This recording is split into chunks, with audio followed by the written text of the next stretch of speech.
And once again, a huge shout out to all of our supporters over at patreon.com/878 Survivor FM. A big thank you to all of our editors, our $5 supporters, our production managers, our Florida as fuck, Big Dog, Shane Murphy, Tank Dazza, Hawks Hammer, and Nightkin, our producers, Jake Snow, Red Freedom, Melbourne, and Tuxness. Big thank you to all of you. You just really helped keep this show going. Our YouTube members, Kenny Baker, King Alobar, Tuxness, Cinnamon, and Muddy Tracklinks. Thank you all once again. You are legends who help the show go on each and every week. Thank you all for your support, even just by watching or listening each week to the podcast, and we hope you enjoy this week's show. Before we go on, though, I do want to shout out to all of the team behind the show, who without them, I wouldn't be able to get this done each and every week. There's obviously myself, Boydie, Marks, that lad, Archie, Foxypote, DanceofJesus, Jacob Mango, Daone, and Spud from DayZ Down Under. Big thank you to all of you, and I hope you enjoy this week's show.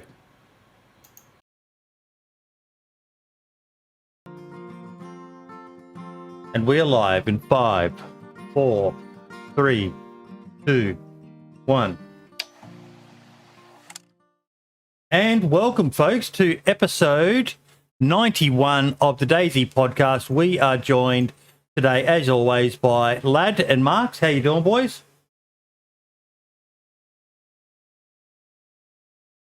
We're just waiting on Archie to turn up. He's running a bit late, but we don't need him. We've got another American legend here, the one, the only, Mr. KD Wolf. How you doing, buddy? Dude, I am so happy to have you on. There's probably a lot of people who, it was years ago. Like, you've just recently come back to DayZ, but there's probably not a lot of people who remember you from. I just had someone put a tweet up asking people what the golden age of DayZ was for them. And one of the options was when Standalone was first released. And as buggy, as broken, as shitty as the game was, mate, for me, that is the golden age. It was fucking amazing. I tagged you in it. When you, Mr. B, Mr. Moon, Jam Jar, Potato, LP, yourself, you guys were like the kings of DayZ Standalone back in the day. Once Frankie stopped making his videos and that, just the amazing memories I've got from watching you play this fucking awesome game, and the others. You got to do the Survivor games when they were still doing the good ones, not that abomination they released as a mod. Yeah.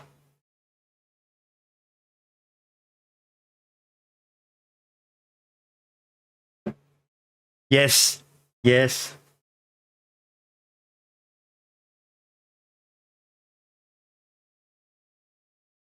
At all of the decisions that have been made by the devs. I almost miss that more than what we have now, which is obviously significantly better now. But yeah, those were really good times, man. Apologies to everyone. I just hadn't turned on one of the audio things. Just confirm you can hear everyone now, folks.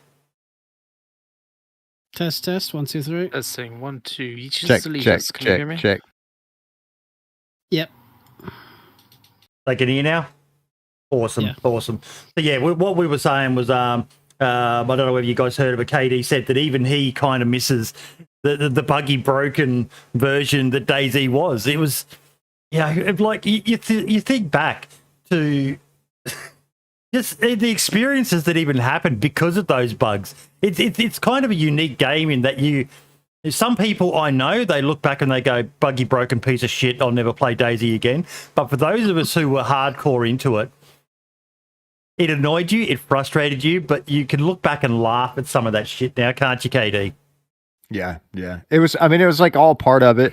And that was, I feel like DayZ, I don't know the history of alpha games, but I feel like DayZ was one of the kind of the first alpha games where, you bought into it knowing it was alpha Yes. and, you kind of expected it and people weren't as bitter about it, as they are now about unreleased games. But back then it was kind of the golden age of alpha games. Yes. And so you didn't get as frustrated as you do now. Now it's like, okay, another alpha game. Are you kidding me? Like we're basically playing to test these games. But back then it wasn't that bad. You weren't as spurned over it. Yeah, it was. Did any of you other guys play back in the very early access days of Standalone, like within that first 6-month period after it got released? No, my first patch was 0.59. I remember the exact date I got the game, March the 3rd, 2016. Wow. What about you, Archie? And welcome. Yeah, I definitely did. Sorry. Yeah, I definitely did. I remember the first time I saw this guy named Normal Difficulty playing it on YouTube, and it was almost like it gave me a feeling of nostalgia for something I've never experienced. But I kind of blame that on the Operation Flashpoint days. Yes. Operation Flashpoint. Like I never got to play the PC version of it because I was a console gamer back then.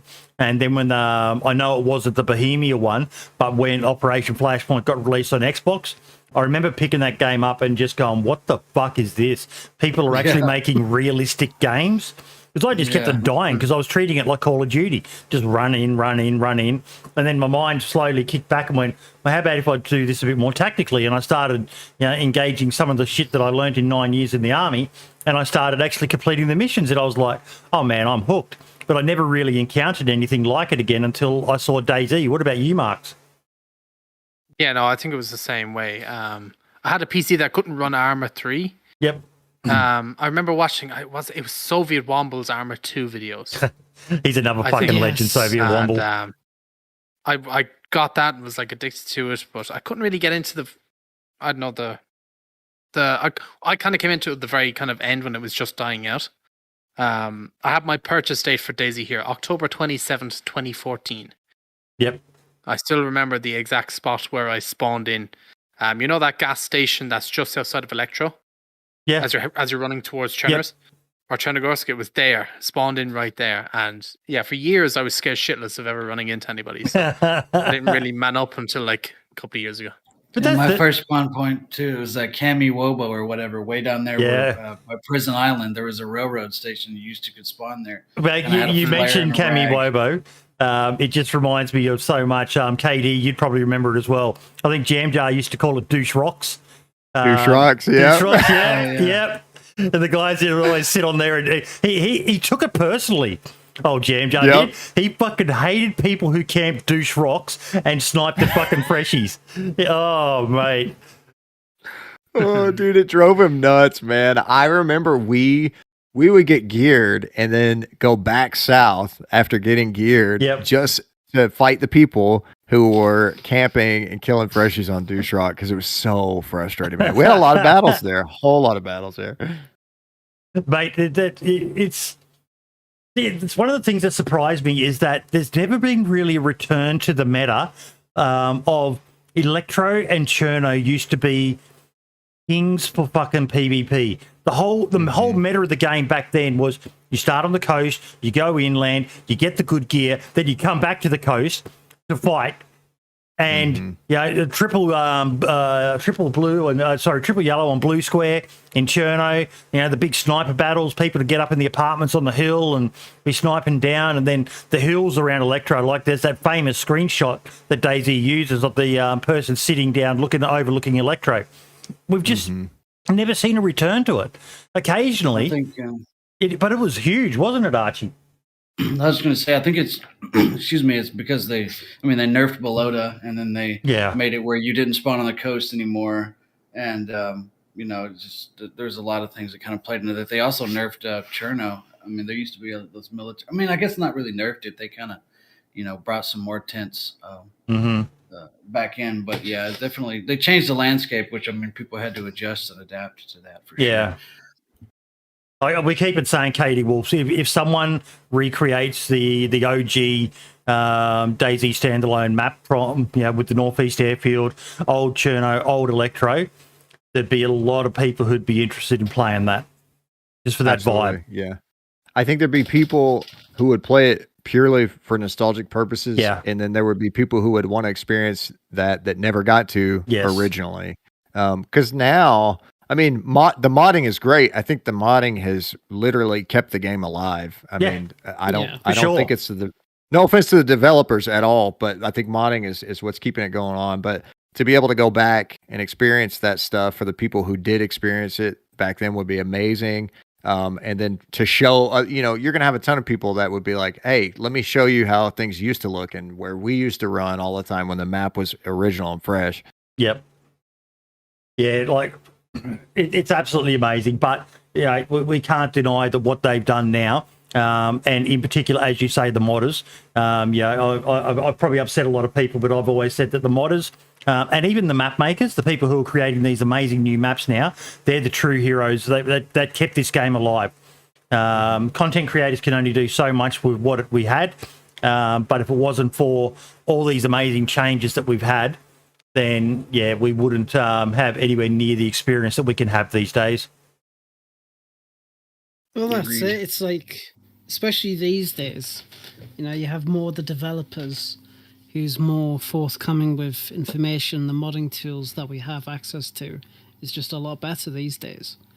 And it's fantastic. We are able to do so many different things, so many different ideas. I mean, we briefly talked about when at Shinaris just before the stream started. And, we've all played, Deer Isle, we've all played like Iztec and stuff like that. We've played really, really good maps, and there's people who's put blood, sweat and tears into it. And the reason I do modding is because I'm fucking bored and I've got nothing else to do. So it's called www.pornhub.com. No, stop. Talk about that at the end. Oh, you'll get the end. It's called a happy ending. Yes. No, but modding has definitely saved the game from complete and utter death back in 2018.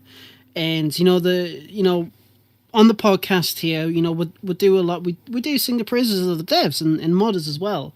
But both devs and modders can have their fair criticisms. A couple of the updates, especially in the past couple of years, are a bit naff. I always still hear comments about that fucking broom. It's like, okay. But overall, the game's in a much, much better state. Yeah, I definitely still miss the old version, though. I still wish I could play 0.59 again, just to hear that old ambient sounds and stuff like that. Even now, I still when we say that, Archie, you've got to temper it with, it'd be great to go back and play the original map with the current mechanics. What do you reckon, KD? Yeah, absolutely. I mean, it's tough because, I understand. I guess I work in IT and I deal a lot with project managers and stuff. And so I understand from the devs viewpoint, it's hard without some clear guidance and a clear path forward to figure out what to do with this big project that they're working on, especially, when they did combine two engines and all of that mess. You're actually quite good friends with Brian Hicks, aren't you? I used to be. That's a different story. But we had some differing political views, we kind of went our separate ways. Yes. But it was on good terms. It wasn't bad or anything like that. But yeah, I get it. If you don't have clear guidance and know exactly what to do, it gets kind of crazy, especially with a big project like DayZ. And so I feel like if modders hadn't kind of stepped in and done their thing, we would literally be looking at a giant open world BR and everybody would just want to kill each other. And I think that's, in my opinion, that's where DayZ started straying from its original form. They started taking out elements. And again, no offense to the devs, I get it. I know it's crazy. I can't imagine what it looks like behind the scenes, but they started taking out a lot of survival aspects of the game and it kind of forced people like, okay, I've got all this gear. Now what do I do? Well, I just go kill people. Yep. And that's it. And it slowly started not becoming a survival game. And I think when the modders came in, they extended the life of the game, 1, and 2, they started kind of making it more back to what its original purpose was a true like zombie survival game, which is what I wanted to see. And that's what brought me back into it. I stopped. Well, I was about to ask you what got you back into it. So that's it. That's it. Yeah. People were like, cause I'd be streaming other games and I mean, you guys know I don't stream full time anymore. So I kind of just play whatever I want and I don't get any views anymore, but I don't care. Like, it's not a big deal. I'm not doing it for money or try to get big again. But people are like, you got to play DayZ. Like, there's a bunch of mods and stuff. And I'm like, all right, I'll give it a shot. And I started playing, I think it was, man, I can't remember what server it was, but they had added like a bunch of survival stuff back into it. And I remember I was like sitting down, like fishing and then crafting a campfire. And then they had bows in, which was really nice. And the crossbow had been modded back into the game, which is nuts to me. I don't know why they would take that on in the first place. Yeah. But I was like, man, like I could actually start getting back into DayZ again. And it's what people want to see me play anyway. So yeah, man, it's the more survival stuff that gets modded back into the game, that's crazy to say, right? Like the survival stuff gets taken out and people have to mod it back in. That's absolutely nuts to me. But the more I want to play, because that's how I like playing DayZ as a survival game, not as like a battle royale game. A survival game with elements of PvP. But you know, we have to be honest. The PvP servers are king. The ones where 5,000 times starting money and loot and God knows what else. But see, that's they're missing out, in my opinion. I agree. Yeah, that's the thing with modern DayZ as it is. So yes, it's got it's got a pretty solid groundwork for actual survival gameplay, which is obviously it's kind of key to the whole fucking thing.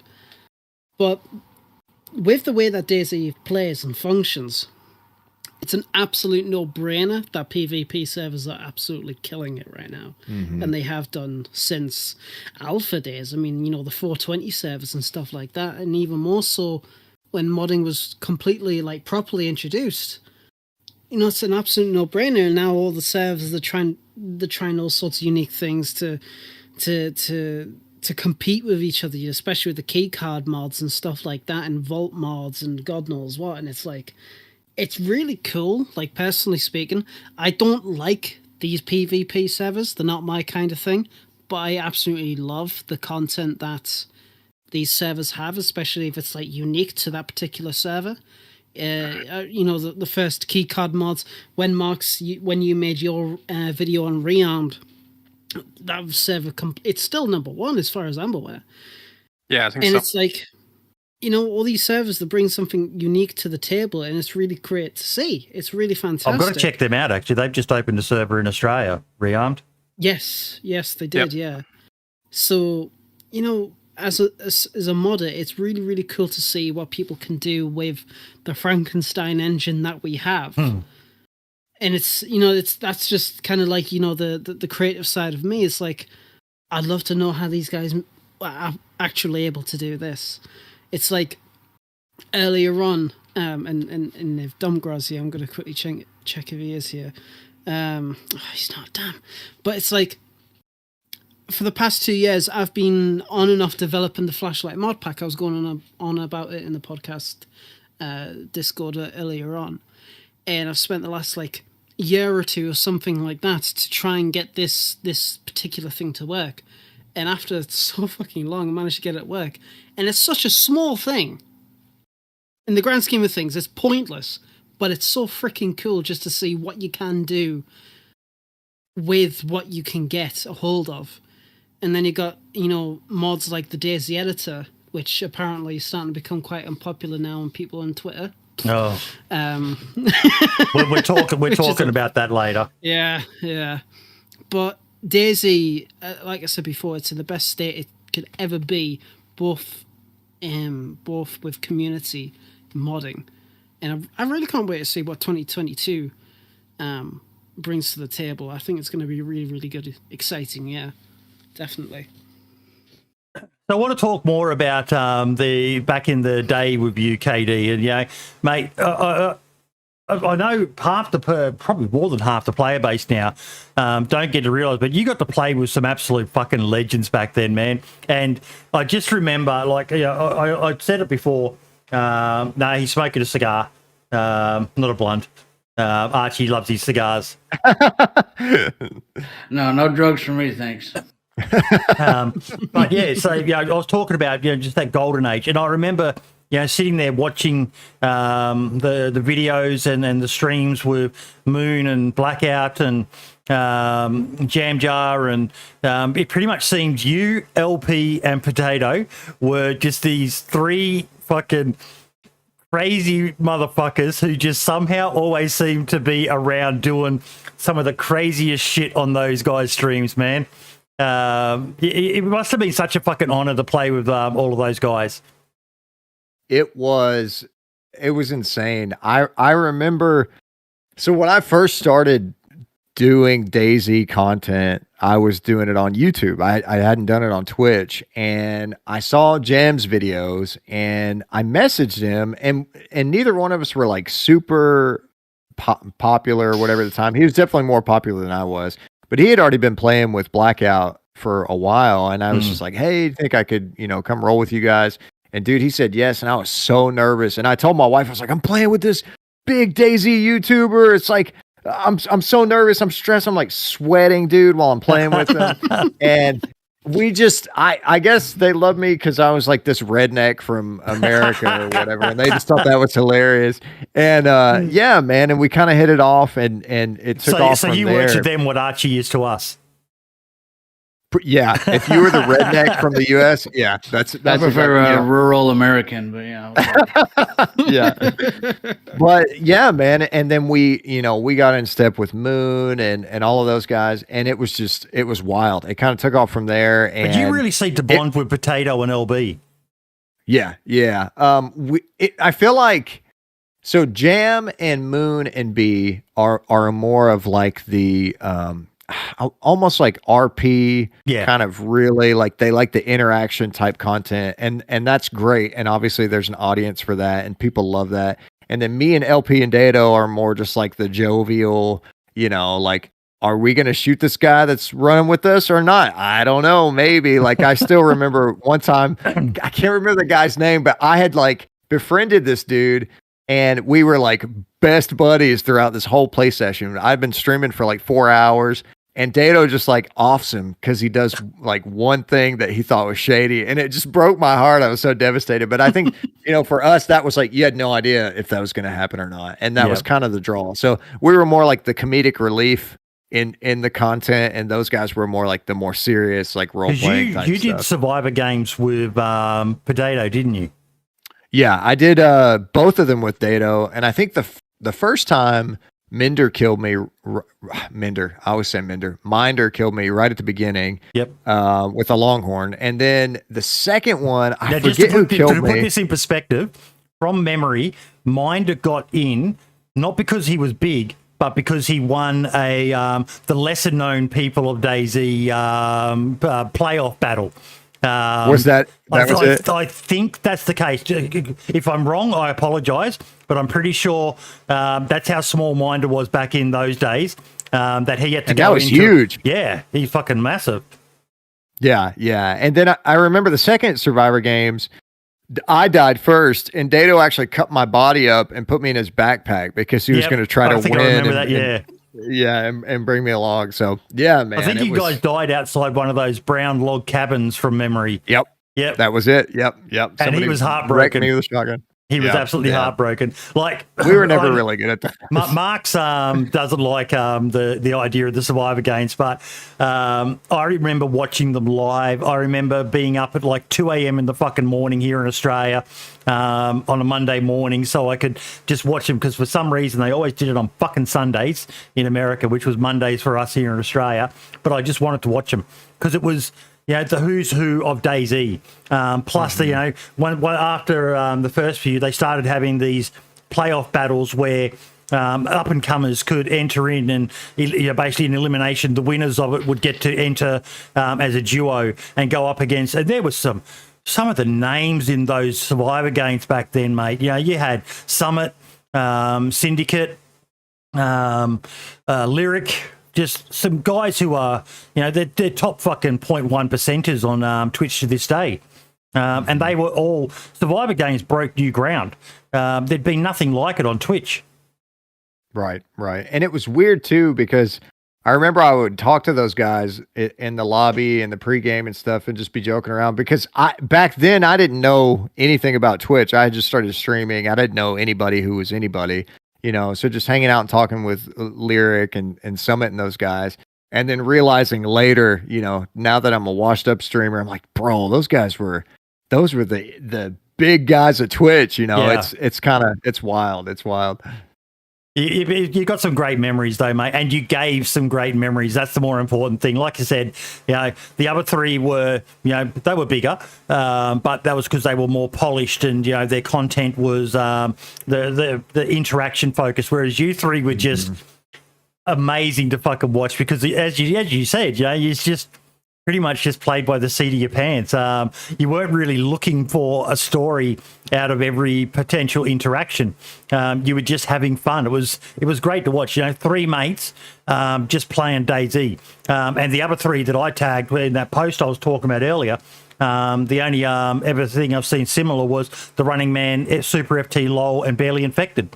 Those three playing together, just they just had this natural vibe that was beautiful to watch for anyone watching it, and why they all became synonymous names in the community. Yeah, I think it was mainly because we were just like you said, it was just like three buddies playing DayZ, and so a lot of people could relate to that. And like I said, obviously there's a place and an audience for content and RP and interaction and stuff. But then on the flip side, there's people who just, oh yeah, like I get that. Like that's how me and my buddies interact when we play together. So. Yep, and it makes me think of we've got Frankie on PC's just come back, and he's making videos, which is fucking amazing. Like I ran on an official server the other day, and I met a guy who'd had the game for 3 days, and all he'd been doing was dying and dying and dying. Because Frankie's videos are great, but they don't show the real experience of what DayZ is. They're carefully edited, beautifully edited, I'll add. But for someone who's watched a Frankie, or a Mr. Moon video, and all they're seeing is these great interactions, they're not realizing the hard slog of finding food, finding water, finding a gun, finding ammo that matches the gun. You mentioned before about the brooms comment. The other comment I love seeing is, I've got 4 guns and 4 different fucking types of ammunition that won't fit them. Stupid fucking game. And it's like, you're not getting what DayZ's about. And these carefully edited videos, whilst they're great and they draw in people, some people I think load in and they expect to have a situation like they see in a Frankie video or a Mr. Moon video or a Mr. B video or something like that, and that's not what most people will get in DayZ. Yeah, no, not at all. 5% of it is that, and the 95% of it is the struggle, the dying constantly, the getting one tapped, across the map, or whatever it'll be. Yeah, and it makes some of the guys who get good content, Archie, like some of your videos. Your I don't know if you've ever watched any of Archie's videos, KD, but he loves to troll people. He's got 2 areas of content that he's fucking amazing at, and that's guides and trolling videos. And he does some nasty fucking shit to people. But that sounds like my kind of video. Oh, mate, you would love the toxic soup, and he gets people up and tricks them into glitches that will give them fucking infinite health and all the rest of it, but they're not actual glitches. He just gets them to F11, and it's fucking hilarious to watch. He actually had a video removed because they thought he was teaching hacks, and he had to explain to BI that no, it's a troll video. I'm basically exploiting the idiots who do want to do those sorts of things. But those videos, they take hours to get the footage for, don't they? Yeah, you honestly, like, it was, you would stream for 8-10 hours to get a 10-minute video, you know? Yeah. Oh, easily. Yeah. Easily. That's why I know Boydie and I got to go back and forth about like the stage content and videos. I don't want to get off on that again, but even the people who admit that their stuff is scripted, it's just so hard to get organic stuff. And I think that's why people appreciate it so much more. I know that's why I do. Just speaking, you know, from my experience, when I have to stream, sit there in my chair and sweat for 8 hours and go through the lulls and the highs and the, you know, just to get that 10, 15 minutes of footage. And then, you know, 5 minutes of that ends up on the, you know, in the recycling bin anyway. So now you also got to do some of the PAX conventions as well, didn't you, KD? Yeah, I did PAX South and then PAX East. And PAX South was awesome. Have you got any of you guys been to PAX South? No, I didn't go south. No. like that before. So there was this bar that we would hang out. It was like a bar restaurant called Waxy's. So me and my wife, when we got to PAX South, I think it's in Austin, Texas. We got there and we went and picked B up from the airport, and we were like, "Hey, let's go out to eat," because the convention's not till the next day. And so we went and we found this place right outside the hotel called Waxy's, and it was like an Irish pub / restaurant. And we went in, and it was me and B and my wife, and we were just eating, what do you call them? Fish and chips? Yep. Yeah, fish and chips. We're eating that, traditional British meal, I guess. And Yes. there were like people in there that recognized us and were like coming up to the table and like talking to us and asking for autographs and stuff. It was wild. I'd never experienced anything like that before, and I was super nervous. But it was awesome. And so that's like, I haven't been to PAX South since that one, but apparently everybody who goes, that's like the place that they all hang out. It's like Waxy's. It's like the joint where the streamers hang. But I remember going to the convention and I was super nervous. And I had played with Anthony Kongfan a lot. And I remember meeting him and I was so nervous. I was like drenched in sweat. I was in a hoodie because it was kind of cold, but I was like drenched in sweat. And he like gives me a hug and he's like, "Whoa, bro, have you been working out?" And I thought he was like complimenting me, but he was like, "Dude, you're like covered in sweat." I was like, "Dude, I'm so nervous, man. This is awful." Like I was terrified. PAX East was better. It was definitely much better. Which is the one where Moon and Ciao rocked up pissed as fuck to the panel with Brian Hicks? That was PAX South. PAX South. That is one of the legendary moments of DayZ history, folks. They've got a panel with Brian Hicks, Mr. Moon, Jam Jar. I think Echo was there as well. Yep. And Moon and Mr. Ciao are drunk as fuck. And Brian's trying to engage them in conversation. Moon, to his credit, wasn't too bad, but Ciao was just, you could tell he did not fucking want to be there. He just did not want, he was hungover as fuck, or most likely still smashed. What's the background of that? What happened to lead up to that? So I think it all went down. Okay, there was I'm gonna have to remember. It was a Twitch party, but the night before, and everybody went to that. And the Twitch party was kind of lame, and so I think everybody ended up going to Waxy's. And then I don't drink, but dude, everybody else did, and they got smashed. I mean, absolutely smashed. I remember getting up. I'm like a morning person, so I get up early. I got up early the next day, and I'm like outside of Waxy's because it's literally right across the street from the hotel. I'm just like looking around on my phone and stuff, getting ready to go to the convention center. And Moon is out there just smoking, like standing there. I'm like, dude, did you ever go to sleep? He was wearing the same clothes. He's like, no, I didn't go to sleep. And so when we got to the convention center and we're like walking past the hall and like in the room, everybody's getting ready to speak and stuff. Like Ciao, dude, he did not look like he wanted to be there. He was so out of it. I don't know if he was still drunk or just like really hungover or whatever. He was definitely out of it. And I remember reading comments like on Reddit and stuff afterwards, and people were like, wow, he looks like he's a really mean person and he didn't want to be there. Yes. And it's not, I was like, no, it's not like that. I think he just had a really bad headache and he was exhausted because he had spent I mean, they wanted to have fun at PAX. And so I can't blame them for it. It was just, I remember that. It was really funny. It. You get the opportunity to get pissed, you're going to take it, Yeah. I was like, I don't blame them. They were having fun last night. So that was I remember watching that panel live, and it was just like, oh man, those guys do not want to fucking be there. Oh man, it was just funny reading the comments afterwards. I was like, oh, if only these people knew. Yeah, but no, man, it's amazing the legacy of DayZ, and I really hope that they try to come back to some of that, because it created so many amazing memories.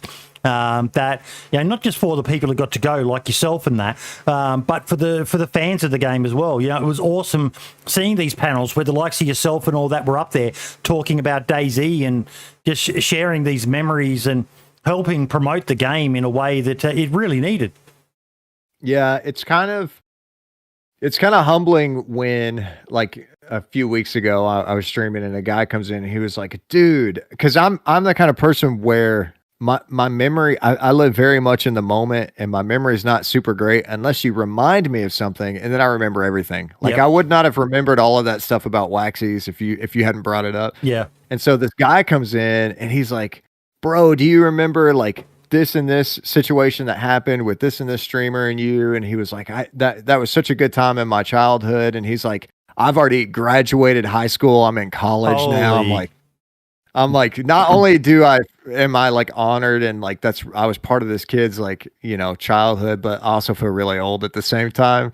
So it's humbling, man, when people are like, dude, I watched you growing up. Like you were, I watched you when I was going through this and going through anxiety and all this stuff. It's cool, man. It's awesome. What's some of your favorite memories from back then? Oh, dude, I was hoping you'd ask this. I think honestly, my favorite memory was, and no offense to Daone and Patriot and those guys, because I don't think I really knew them at this time, but it was when it was me, Blackout, and Jam. I think it was Jam's Go West video on YouTube, and then mine, the same video that covered the same content was I think it was like Our Trip North or something like that was the name of my video, but just. Because the thing about DayZ, and I don't care like how many people don't like it because it's broken and all this stuff, but you will never, at least not right now, and up until this point, there is no other game out there that captures like the dystopian atmospheric style of DayZ. Like there's no game where all of the ambience and like the atmosphere around whatever area you're in, there's nothing out there that will capture like post-apocalyptic, you're in a Russian zombie apocalypse like DayZ does. There's just nothing out there. There's not any other game where you can stand, at the top of the hill outside of Electro and like look across and get that feeling. There's just nothing like that. So our video where we went out west with just me, Jam, and Blackout, and I remember Jam was walking down like some railroad tracks, and Blackout, he's the sniper in the group. And I remember just sitting, how your character sits like with his gun when he like kneels. Yeah. I remember sitting up against a tree, and Blackout was prone by these rocks. And Jam sees a guy and he goes down because they always try to have interaction. Of course, I'm like, just shoot him, bro. Just shoot him. But Jam goes down there and he starts talking to this guy, and we hear Jam in our comms, but we don't hear what the other guy's saying. And you could kind of tell the way the guy was moving, like it was about to go south really quick. And I remember Blackout, he's like got his Overwatch and he just snipes the guy and the dude just drops. And I was like, man, this is such a cool experience. And I didn't do anything. Like I didn't shoot anybody or do anything, but it was so cool to see, like, to experience from my perspective. I'm watching Blackout. I see Jam, like 50 meters down this hill talking to this guy. And that's what, that is like the experience of DayZ. You have no idea what's going to happen. Everything's on the line all the time. And that's what makes everything matter and everything worth it. And I don't think that there's anything else out there that even comes close to that, honestly. I just shared a link to that video. I still go back and watch some of those old school videos, mate. Jam and Mr. B. Like I've said many a time that Mr. B in particular, his diaries and hardcore series were on par with the stuff Frankie was making at the time. There was his use of music was beyond par, but KD kind of had this shtick running with these guys that they were a little bit more serious, and KD just did zero fucks given. And one of my main memories is them always going, KD, what the fuck are you doing? Hey, KD, why did you do that? Were you trolling them or? No, that's just how I am. Like I always just want to have fun, and I don't ever take anything like too seriously. And not that they take stuff too seriously, but they were like my parents in DayZ, basically. Yes. Like they love me, but it was like this endearing love where like they knew I was going to get in trouble, and they were always bailing me out of situations and stuff like that. So, the dynamic between all of you, mate, was what made it so good. It was, you see some people do collabs. And you could tell they're really just collabing for the sake of collabing. You guys were mates playing the game together, and what happened happened. And that's you can't create that out of nothing, Archie, can you? Right, exactly. Yeah, and that's what makes it so nostalgic for us, I think. So we have definitely go ahead, sorry. No, you go. I was going to say I definitely agree with him though, because this game definitely has a charm that cannot be duplicated. It's often imitated, never duplicated. There's been, like we talk about it almost every podcast, all the flash in the pan games that have tried to come along and take that je ne sais quoi, as they say, and it's just it doesn't happen. I think DanceofJesus just vomited in his mouth a little bit here, and you trying to say French words. No, it's like hearing myself, like the way I describe DayZ. Like people complain about the game, but I can stand up on top of this hill and I can chop down every single tree on the map. You know what I mean? I can run all the way over there as far as I can see. 3 clicks away to that. We actually did that for a video back in the day, around the time when KD and all them were blowing up. I was playing here in a small community with some Aussie DayZ streamers, Charlie DayZ and people like that. You remember Charlie, do you, KD? Yep. And we did a lumberjack party. I think it might have been for his birthday or something like that. But we took axes, chainsaws when they were still in the game, and we went up to the hills above Berezino, and we just cut down every fucking tree we could see, just for the shits and giggles. There was we had like 20 or 30 people, and we just ran along. And like you said, Archie, that was what we did, and it made for a fucking great video as well. Because we did a time lapse. We had one person up on the fire station in Berezino just watching all of these trees getting chopped down. There were blokes, with the sharpening stones, keeping the tools all repaired and all the rest of it. And that was just, what other game would make you want to do something as stupid as that? Literally nothing. There's not one. And then there's just always a blank slate every day when you press play, Yep. It's just a fresh start every time.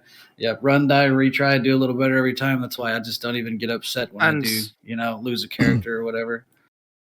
And even most of the time when you have a plan, 50% of the time that plan's never going to go the way you want it to. No. You'll run into somebody, something will happen, and you have to change your course plan. And so you're always getting into new situations and stuff. That's great. Yep. Some people do struggle with that. It was something I had to learn was just because something didn't go your way doesn't mean it didn't make an amazing experience for someone else. And it can be a tough pill to swallow when you get shot, by basically KOS'd. And there's some KOS douchebags, we talked about douche rocks. But you just never know the full story. Someone might have been tracking someone, and you just happened to be in the wrong place at the wrong time and just ended up getting one-shotted. I'll give you an example that happened to me yesterday. I'm not going to go into detail about what happened because I have a video on it coming out soon. But I got a message saying our base was being raided. An ally of ours was passing through our town and saw that our base was being raided. There was between 6 and 8 people trying to raid our base, and there was 2 of us trying to defend. We were defending them off all good and everything like that, and then guns. We started killing a load of them. The gunshots started to slow down, and then we could hear snipers in the distance shooting towards our base, and we were wondering what was going on. And so we didn't dare push out in case we didn't know what these snipers were, who they were. Yeah. And it kept firing, and then about 5, maybe 10, 15 minutes later, they come outside the door and they're like, hey, we killed the rest of these boys that were raiding your base from, however far away on top of this hill or whatever. I came in, and it turns out the two people that were killing them were two complete random Irish strangers that were also playing on the exact same server at the exact same time we were there. And it was just totally unexpected, out of the blue. And, the friendships you can form from this game as well, KD. It's an amazing game. You know, these strangers you meet, you know, whether it be you reach out to someone via a message like you did or just people. Have you made any lifelong friendship in the game? Oh, absolutely. I mean, other than the streamer folks that I play with, or just like random people in game. Other random people in that who you're still friends with to this day. Yeah, absolutely. One of my buddies, Nick, we started a podcast together a long time ago before I did YouTube or anything like that. But I met him and we played DayZ together, and I'd never met him in person or anything like that. And that was actually, it's funny. He is kind of like a big YouTuber now. He's Kugo the Mighty. But my first experience with DayZ was with this guy. And I remember, I cannot remember the exact location, but there was a barn I went into and I was playing on my laptop. It was like the middle of the night. I was in bed, laying in bed next to my wife, and I have my laptop open and I'm playing, and I pick up a shotgun, and it was the first time I'd experienced a game where everything was open world PvP, and I just blasted this guy, and he's like, okay, now you got to loot his stuff. I'm like, really? You could do that? And he's like, yeah, it's like, you could do whatever you want. I was like, oh, and this concept, like my brain opened up. I'm like, dude, this is nuts, you know, and of course we're still friends to this day. But yeah, like that was my first experience with DayZ, and I had been hooked ever since then. I mentioned before about that guy I ran into who had the game for like 3 days. So I taught him a few basics, and I had a really bad run, and I ended up getting a wound infection.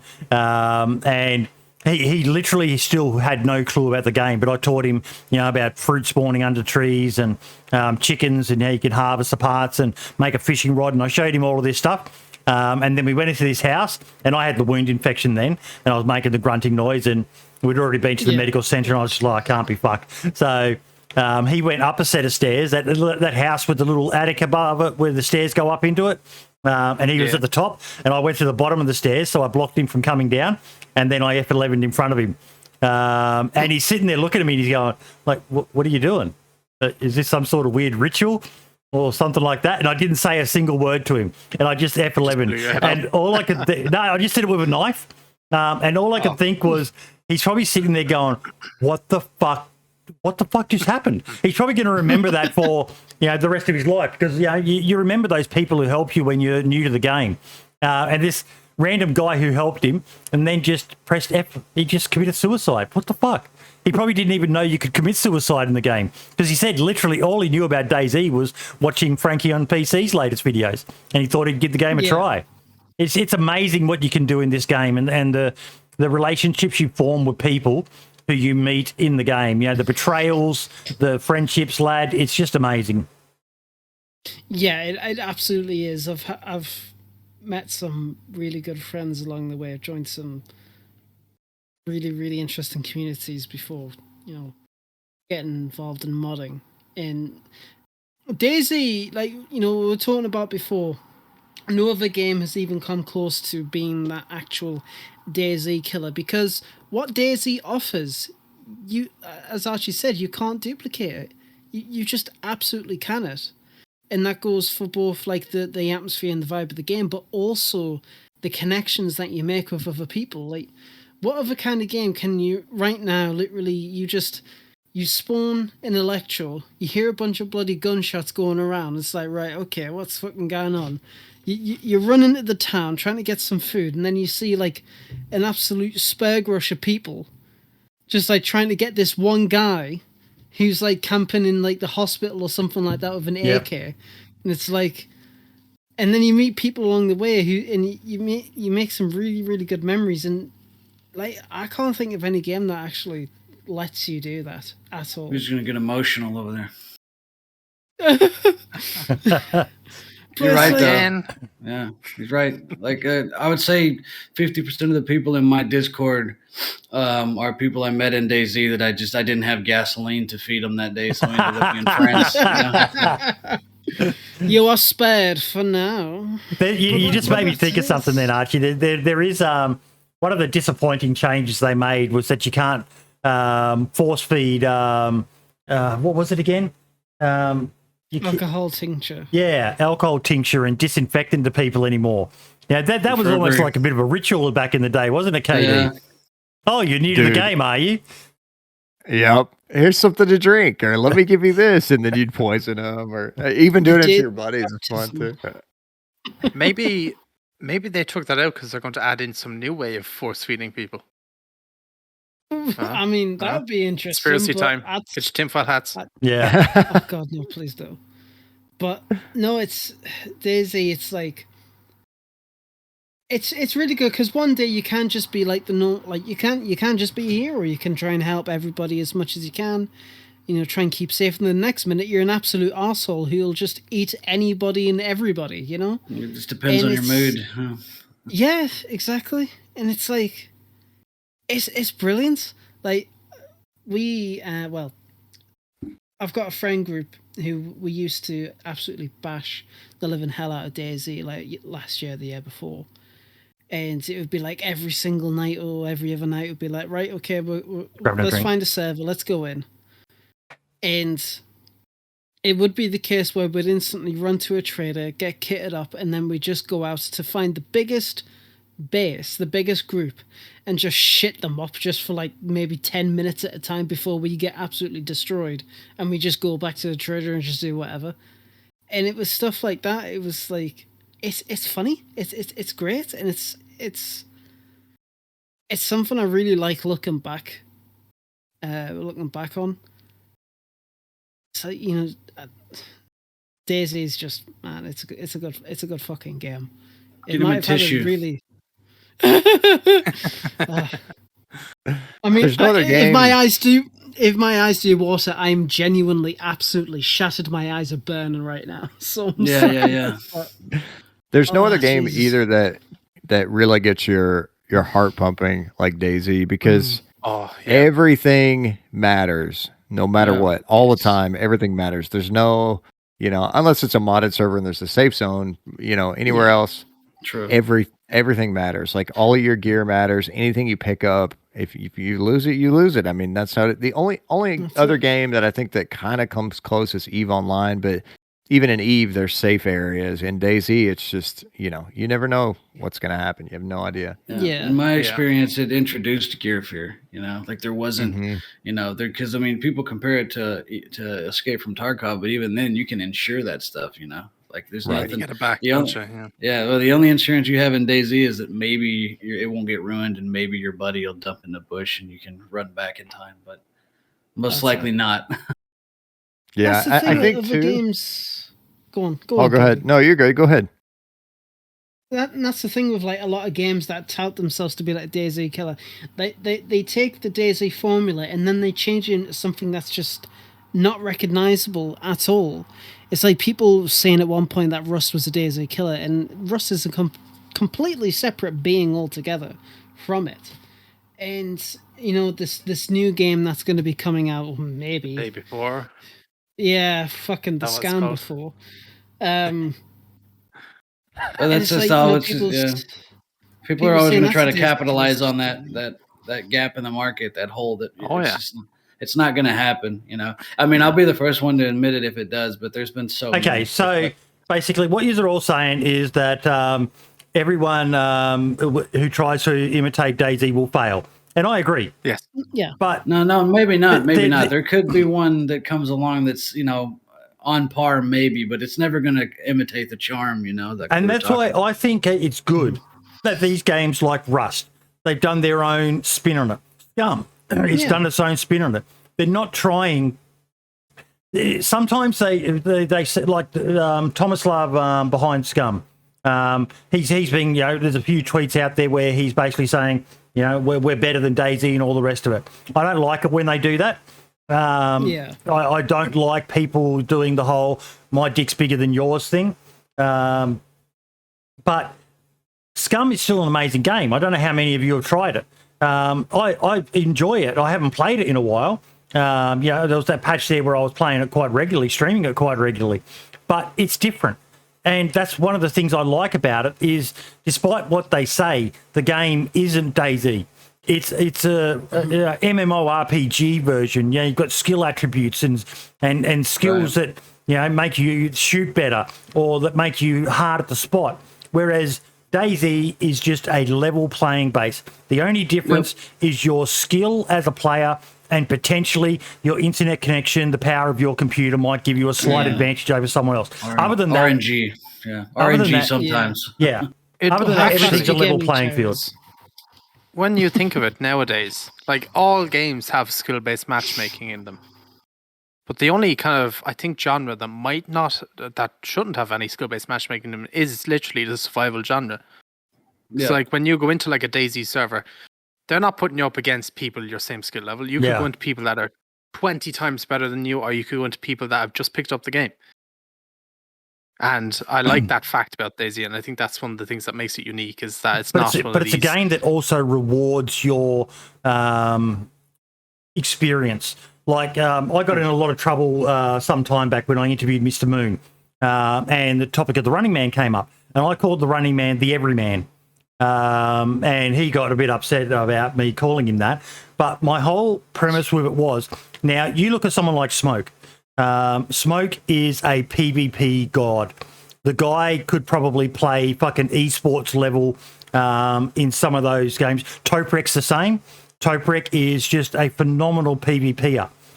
The Running Man, when you watch him back in the day, he wasn't a phenomenal PvPer. He was decent. He was good. But he's so damn good at the game because he's persisted with the game. He's gotten better. He's got the experience. He's got the skills. And DayZ allows people like that to rise up and be able to hold their own. You know, it's not just a game where it's about how good your mechanical PvP skills are. You look at another guy I mentioned earlier, Super FT LOL. One of the best flankers in the business. The guy has an emote, the FT flank. He's killed so many people by outsmarting them, and that's the beauty of a game like DayZ. It's not just purely mechanical. It comes down to your map knowledge. Like you'd remember watching Deadly Slob back in the day, Katie Wolf. Him and Ace's Fury, they had a call out for every single blade of fucking grass on the map. I would listen to him talking, and he's over by Saddleback, and I'm like, what the fuck is Saddleback? But those two played so well together, they just instinctively knew the call-out locations for... To me, that's going a bit too militaristic and hardcore. Sacriel was another one. Sacriel back in the day was a very militant player. But DayZ's... no matter how good you are mechanically, you can still die to the biggest fucking noob if you don't pay attention. It's one of the reasons why I shout out, I don't know if you've heard of him, Katie Wolf, Vigilante Gamer. Done a lot of tactics videos of DayZ, and he really gets into the psychology of, you know, how to approach dangerous areas. And it's not a game where you can just charge in and go all guns blazing. You can if you want to, but you're going to die a lot. DayZ's more of a cautious game. Yeah, your freaks of nature like Smoke and Toprek will generally always come out on top because they're just so fucking insanely godlike with their PvP skills, but you can still, like Jon was saying in chat, there's a massive psychology element to DayZ that a lot of people forget about. The nerves, the shakes. I still get them. And knowledge is power too. Like you're saying, you know, some people, you got to know which windows of which house you can jump through. You know, you got to know, like if you go into Brig or whatever they call it, prison camo, everybody has a different call out for it. You can jump out the window in the office underneath the stairs. You know, a lot of people don't know that. And then you can flank the guy who thinks you're trapped in the building. You know, you just jump out the window, run around and smoke him. A lot of people, I mean, that comes from, you know, playing the game, watching the game. Like there's all sorts of little parkour things, you know, there's stuff like that, little strategies. You're right. You know, that's another dynamic of the game in itself. But yeah, people who've got good gun sense, who've got good, hunting backgrounds and things like that. Like I still remember that video. I think it was South Sweet, or was it? We showcased a video last year where someone had a clip, you know, one of those shorts on YouTube, and it was okay. So if he's down there, then the shot most likely Sour Sweet, and the shot most likely came from behind, turns around, and there's the guy right behind him, and that comes down to experience, map knowledge. Just basic understandings of where would I be if I took that shot? If I was going to shoot a person, and you can't get that instinctively playing this game, can you, KD? That comes from years of experience. Yeah, I remember a few weeks ago when I just started getting back into playing DayZ, and I had not played in like a year and a half, and it was weird. I was playing Trinaris, and people were asking me in chat, they're like, how do you know where you are? Like, I was in the middle of the map just running a direction. I was like, man, I don't even know. Like, I just remember it from spending hours, over 3,000 hours running around for 8 hours a day, because I literally played DayZ for a living for a while. It just all the map as well as you know your hometown. Yeah, because I mean, you can be the best mechanical skill player in the world, but if I can take a flank route and get right behind you, there's nothing you can do if I shoot you in the back of the head. Mm-hmm. So yeah, you're absolutely right. It's a level playing field. And the more you play, the better you're going to get at it, and the more you're going to learn the map and have map knowledge and know like what bushes you can hide in, and how far away they render. I was just like thinking that. I died to that just yesterday. A couple of days ago, playing Winter Churnerus. And I made a simple mistake. To me, it looked like I was in shadows and in a bush. And yes, the bushes aren't great, but I said to myself, but they render in differently at a distance. But I forgot about the fact that I wasn't in shadow at a distance. The shadow just didn't render. And this guy just, he two-tapped me, knocked me unconscious, and then I got up and he knocked me again. And I'd already killed his mate, and I was waiting for him. It was probably about 20 minutes later. But persistence, experience, he outflanked me. I thought I had the superior flanking position, but I didn't. And I chose a stupid spot. You could be like me and come back after a year off of playing DayZ and not realize you can tie yourself up with rope and knock two fully geared guys out at Northeast Airfield, and then try to tie one up while they're unconscious and tie yourself up, and then one wakes up and just kills you. Yeah, that's But you would have laughed your ass off. Your ass off. Bro, that was so brutal, man. Oh man. That's hilarious. Yeah, I love it. I hope that's on your YouTube channel. It is. Yeah, I put it on Reddit too, and people are like, wow, what an idiot. But that's one of the things I love about you, mate. You don't take yourself seriously. There's a lot of people who, they'll only upload the stuff that makes them look good. I'm sorry, but DayZ is one of those games where but one of the things they love doing in my chat, mate, is scaring the shit out of me. For a guy with 9 years experience, I served in Somalia, you'd think I would have better nerves. This game absolutely, literally makes me poop myself at times. And I've got alerts set up so that they can try and scare me. But, that's part of the beauty of this game. It brings out emotions in... It's why I don't enjoy watching a lot of the really great PvPers, because... there's no emotion left in it. I get a kill in this game. I am I am hyped. I am fucking jumping up and down. And it's even the same with other games like PUBG and that. Watching the pros play when they win a chicken dinner. Yeah, you watch someone like Shroud when he was playing it. There was no emotion. It was just, I won again. Whereas tier gaming. Whereas when you watch the more average people, I love that emotion. And this game, I'm just picturing in my mind, I haven't watched that video yet, but your reaction when you tied yourself up. Oh man, it was just, it was hilarious. People were they thought it was so funny. Of course, chat, like they never let my ego get too big. Like they always just make fun of me. You've got a good chat. You've got a good community then. Yeah. They don't blow wind up your ass. They keep you honest. Dude, I could hit like a 1,000 meter. Yeah, I could hit like a 1,000 meter shot, and they'd be like, "That was all right, I guess." It's supposed to be good. Yeah. Fucking casual. We have our resident person who keeps our egos in balance, Ike, but he hasn't turned up yet so far today. But yeah, he's got a pet project of keeping me fucking well grounded. He loves to insult me. Oh yeah, every single stream just takes the fucking piss out of you. It's great. Yeah, see, there's another one. Ceramore is great for his emotions. Even Toprek. Toprek is one of the most emotive people playing this game. For someone who's god tier at his PvP, Smoke's the same. They could just be the sort of guys who run around and just smoke everything in sight, for want of a better word. But they're just as happy being on the coast of a freshie, having shenanigans. Toprek does these videos where one of these most memorable ones I've ever seen is where he hides in the garbage pile with the crossbow when they were still back in the game. Yeah, that's a good video, isn't it, Archie? The high school over in Severograd, right? That And he's laughing his ass off. He put on the silver bomber so he looked like a fucking trash bag. Yeah. And he could just run because that was when that little church chapel thing was behind the high school that had the unlimited bolts for the crossbow. Yeah. That's nostalgia right there. I will say though, like the thing about PvP, like sometimes like I forget how many hours I've got in the game, and I'll think I'll forget that I'm really decent at PvP just because I don't really PvP anymore. I'd rather just mess with people, it's more fun to just psychologically attack this guy as opposed to running in there with a double barrel.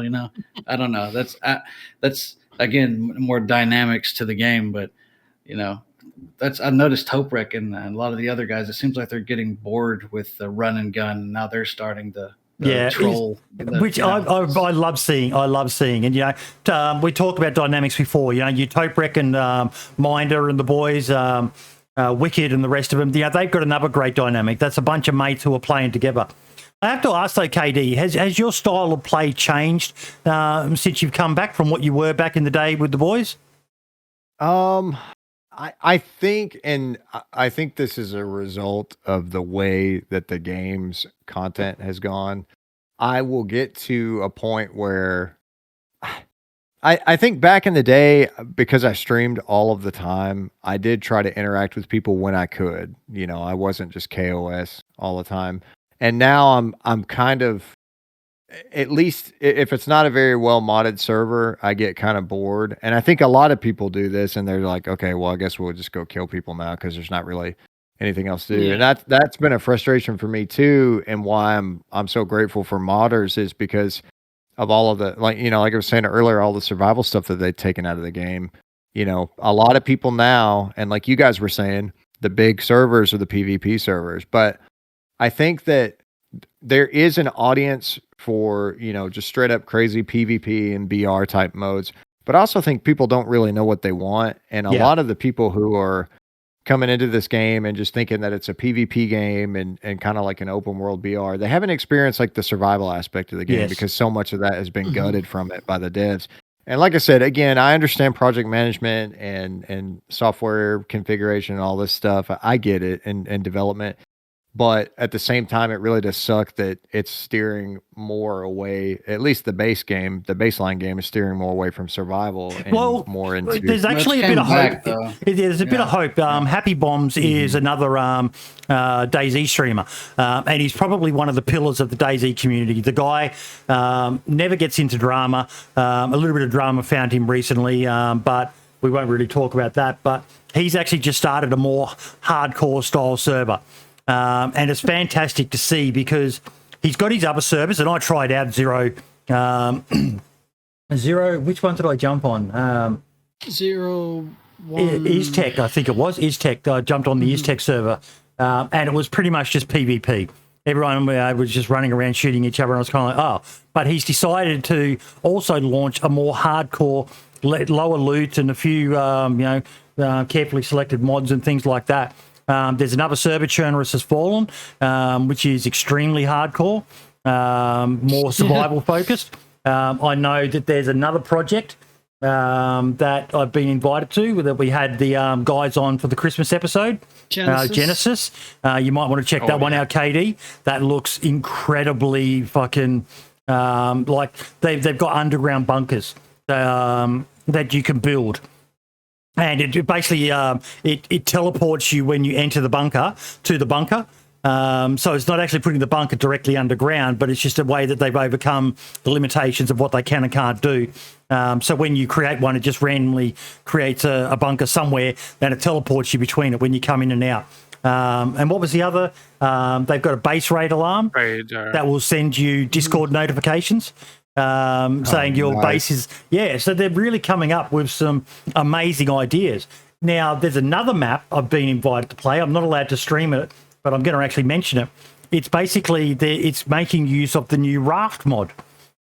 It's a series of islands, and you have to travel between the islands to keep finding enough resources to survive. And the islands, like the message I got from my mate Spud was him and his teammate that he's playing with, they're lost at sea. They've got no idea where the next land mass is. It's got the catch rain mod added. Yes, they took catching rain out of DayZ. Oh, fucking that one that frustrates me. But they're surviving at sea by fishing and catching rainwater. So there's been a few fights over rations and all the rest of it.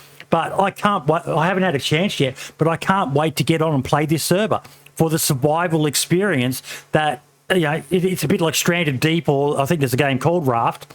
And these guys are surviving out at sea in DayZ. I love what people are doing with the DayZ engine and coming up with these novel takes, whether it be Escape from Tarkov style servers or these more survival hardcore. Have you played The Long Dark, KD? Yeah. Beautiful game, isn't it? I love it. Yeah, it's a fantastic game. And I think, to your point, I think that people don't really know what they want.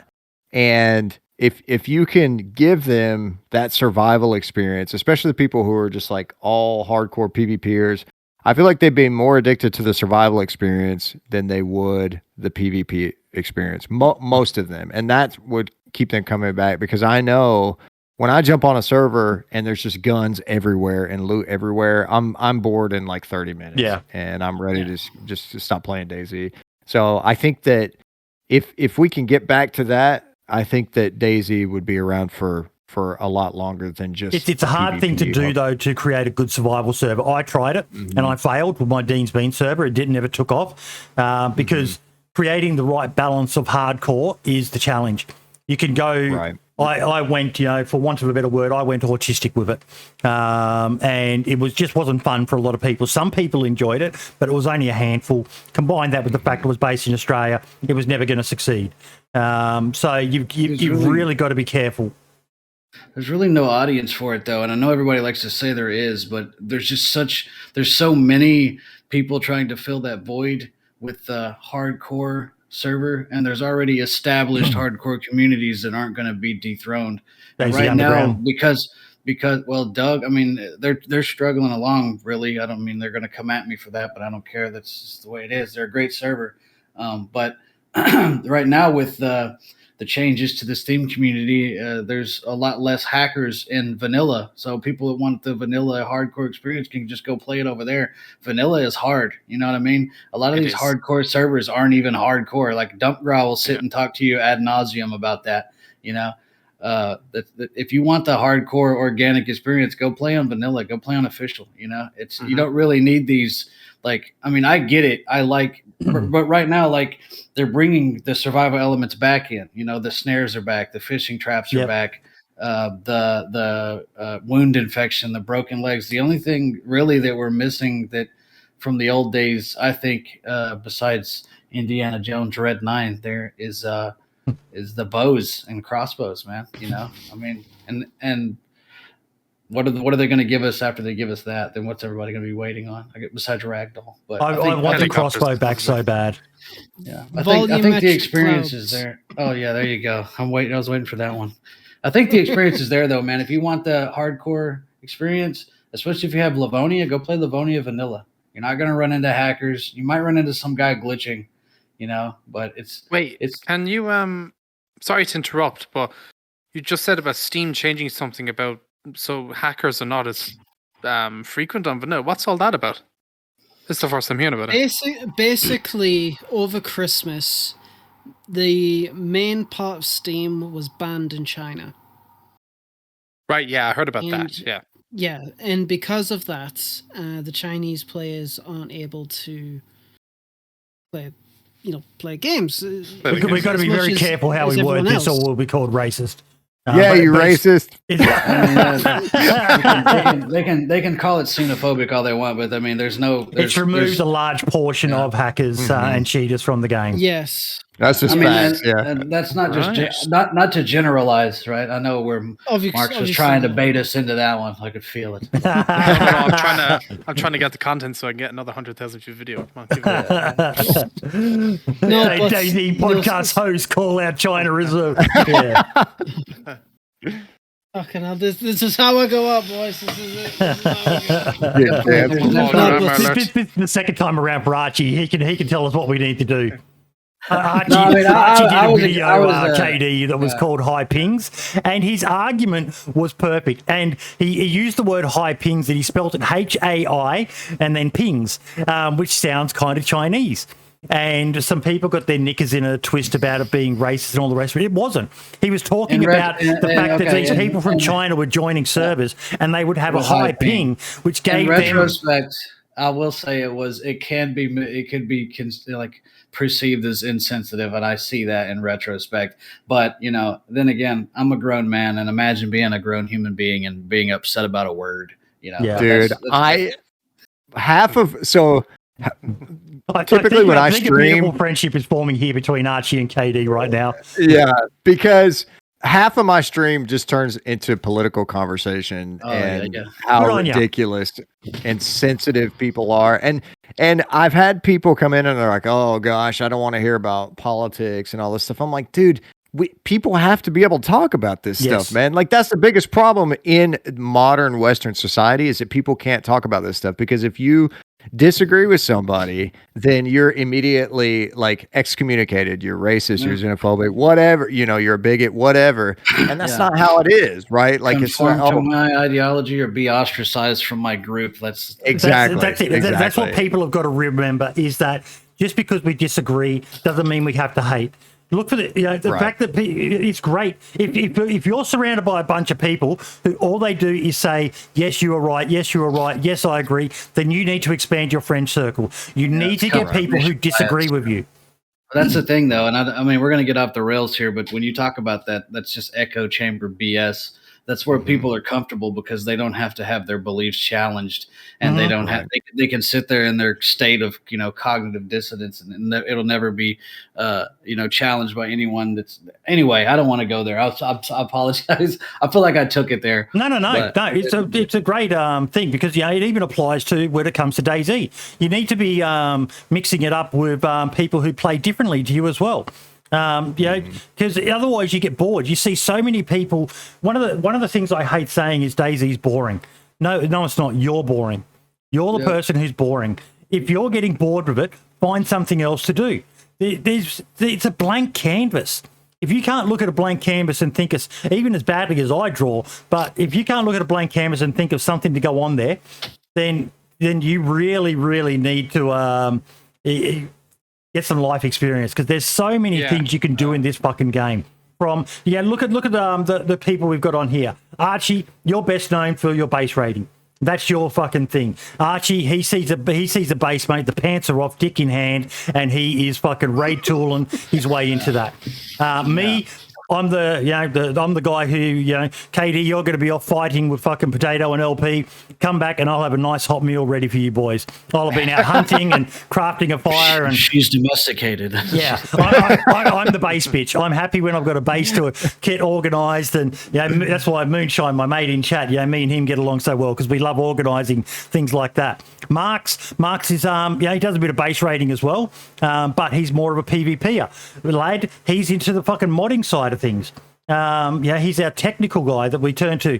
Everyone on this show brings a different strength, so that we're not just it's not just for PvE elitists or for PvP KOSs. It's we've all got different views, and we disagree quite often. But that's one of the things I think that makes this show, lad. Yeah, actually, that's a good point. I mean, even when we're not streaming, we do discuss quite a lot of things about the game and the community, and we do agree to disagree, and there's a lot of things that go on we talk about. And it's good to show that with different backgrounds and different aspects of how intertwined into the community you are, if you can agree on things, that's awesome. Cool. You've got like-minded people who like the same things you do. But if you can take that mature step, be like, okay, I like hardcore survival, that part of the game, but you like your run and gun PvP. Not my kind of thing, but I can kind of respect it. And you agree to disagree, and that's the good part of it. Some people take it a little bit too far, but I mean, that's just it's just human nature, I suppose, really, when it comes down to it. So, you know, like, it is what it is. So, yeah. There's almost no common ground, though. Like, if you're talking about, like, gameplay styles, though, like, say, or Lad saying, I like the hardcore survival, and he hypothetically likes the run and gun. It's hard to find a server where you can compromise and we could actually play together these days, in my experience, because it's either one extreme or the other. Best thing to do is hop onto a pure vanilla server. I was about to say that, yeah. I agree. Yeah. I agree. Yep. I 100% agree. And now's the time to do it. It's kind of weird, KD. You were saying that for you, it's more about finding those good modded servers. Pretty much all of us on here, it was a slow process, but it kind of happened around the same time. We've actually gone back to, even a lot of the people who I play with, we're actually craving a more vanilla-esque experience. There's a server here in DayZ, in Australia, DayZ Down Under. They just created a vanilla enhanced couple of servers, and they're just very, very lightly modded. A few things that we wish were in DayZ, but no over the top mods. They refined base rating, made it so you can build anywhere if you've got a flag down, and a couple of extra belt attachments. Just some nice little things like adding in auto run. But nothing over the top, because we've been playing non-stop for a better part of 8 years, most of us. So it's kind of weird how people go through that loop of, when modding first come out, oh my God, we were wetting ourselves. Fucking the things you could do. And then it was like, okay, I've done modded. Let's go back and check vanilla. Actually, fucking vanilla's in a pretty decent state. I'm kind of surprised. Yeah, it's got some faults, really, but it comes. Adam in charge has been the best thing for DayZ. I'm sorry to the other people, but Adam Sumrak, I know there's people who don't agree, but he's just been phenomenal for this game. Absolutely phenomenal. Oh, yeah. Have you tried Namolsk yet, actually, KD? I have, and I really enjoyed it. And it obviously it reminded me of the Arma mods, of course, because that's where Namal started, right? Was in Arma mods. Arma 2. Yeah, and I freaking loved it, and I thought it was a good balance of kind of a smaller map, but there was still a lot of stuff you could pursue and try to get as kind of end game, if that makes sense. But yeah, I really, really enjoyed Namal. I still get a horrible pain in my stomach when that fucking name gets mentioned. Hey, Boydie, you're gonna hate me, man, but I actually have to call it. I gotta go. No worries, mate. No. Just quickly, Charlie DayZ just turned up in chat. Ben Castles. I just said to him, we were just talking about him earlier, from back in the day. I've been trying to get him to play DayZ again, KD, but he's just still not feeling DayZ, man. Why did he stop? Probably the same reason I stopped.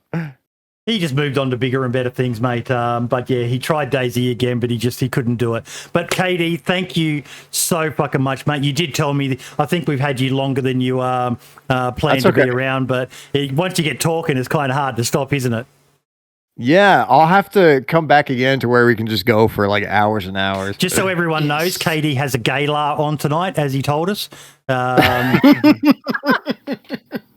You missed that, Archie. He called a gala a galar, and he's like, it's all dudes. And then the jokes came out about it's a feast of sausages and beefcakes tonight at his galar. Yeah. It's the first time I'm wearing a suit, so hey, I've never worn a suit before. It'd be the first time I ever worn a suit. And I also want to say, mate, I'm loving the positivity from your Twitter account. In particular, your exercise stuff that you've been posting a lot. Dude, you've done some serious fucking gains, man. It's good to see. Bro, I've been grinding. I got addicted to it and like lifting weights and stuff. And now I like those legs, mate. You got little chicken legs. You been skipping leg day? You got to fit in week, bro. I know. Dude, it's funny. The first jacket that we got, they fit perfect except for the arms. The arms were too big, or too small. We had to order another one because my arms are too big to fit in the suit. We get it, bro. You're swole, okay? He's just flexing now. He's just flexing. Yeah. No, but man, I really appreciate you guys having me, and like I said, next time coming on, mate. You're an OG. Yeah, you're definitely. an OG. So John Chinaris even said it in chat, mate. You're an OG of DayZ that not a lot of people these days remember, because this is going back, like you said, you've got people reaching out to you who were in school and now they've graduated, probably fucking married and all the rest of it. This is a long time ago, but some of us don't forget, mate. Some of us don't forget. And thank you for so many amazing memories over the years, buddy. It was great watching you and the boys. Fucking KD, what are you doing? Yeah, man. I mean, I'm honored, and I appreciate you guys having me. And like I said, I would definitely love to come back and be able to talk a lot longer, because I was really getting into a lot of this conversation. Well, man. we've got to tee up. I think it'd be great to tee up a time and try to get as many of you, Moon, Mr. B, Jam Jar, KD, LP, and Potato. It'd be great to get you guys together and just let you guys just fucking reminisce and talk shit and yeah. I would love that, man. I would love it. For those watching the VOD later, I'm going to have links to KD's Twitch channel and his YouTube channel. It's just KD Wolf 77. Check him out. And his Twitter is fucking great as well, even if he does manage to upset people. But that's a sign of a good Twitter account. All right, lads. Thank you again. All the best, mate. Thank you. Been a pleasure, mate. Have a good Look night. after yourself. Y'all too. He's such a nice guy, KD Wolf. I'm a huge fan of his, and it's good to see one of the OGs coming back and enjoying DayZ again. Mm-hmm. Definitely, it was really nice to get to know him, to talk, and hopefully we can get him on in the future to really pick at his brain a bit more. I've known Bodie for a long time. I don't think I've ever seen him fangirl that hard before. Honestly, the KD Wolf, Potato, LP, Mr. Moon, Mr. Blackout, Jam Jar. I'm just such a huge fan of those guys. The memories, Mr. Blackout in particular. If you want to, I did a 5-hour drinking stream with Mr. Blackout on a Spotlight interview, and the guy is so down to earth. He's just absolutely phenomenal. Absolutely phenomenal. It was like drinking. You know what it's like, Archie, when you run into an old army mate that you haven't seen in years. It was like running into one of them, mate. But just the guy was so easy to get along with, not a hint of ego or attitude. It was one of the best interviews I've done, even if I can barely remember it. I was shit-faced, rolling, fucking drunk by the end of it. Definitely worth a look if you want to see what a drunk Boydie looks like, because by the end of it, I could barely hold my head up. Where do we find that? YouTube, you said? The Spotlight on Mr. Blackout. Oh, Mr. Blackout. I did watch that a while back. Yeah. Oh, yeah. Yeah. Oh, I haven't done a drinking stream since, and I won't ever do one, because I was fucking hurting the next day, mate. I was hurting so hard. Oh, my dear Lord. Although Barely Infected did tell me it was a bit disappointing. He really wanted a serious interview, and it kind of we did end up doing a lot of shenanigans. The interview went way off rails. Yeah. But yeah, ones do. Yeah. Oh yeah. Okay. Now we mentioned it before. Well, actually, no. The first topic on the agenda: massive achievement for DayZ. 50,000 concurrent players. Yep. Fucking finally. The ironic thing is, it was almost a year to the day that they hit a concurrent peak record last year as well. Yeah. It's been on an upward trajectory. You know what? I honestly think the Christmas holiday, and I think a lot of that is owed to Frankie coming back, man. I know that might 100% because he's getting millions of views, and that's just people that are that haven't touched the game. I mean, a lot of these people originally picked the game up in the first place because of the guy's content. So I think definitely. Also, it was 50% off on every platform. Yeah, I mean, they've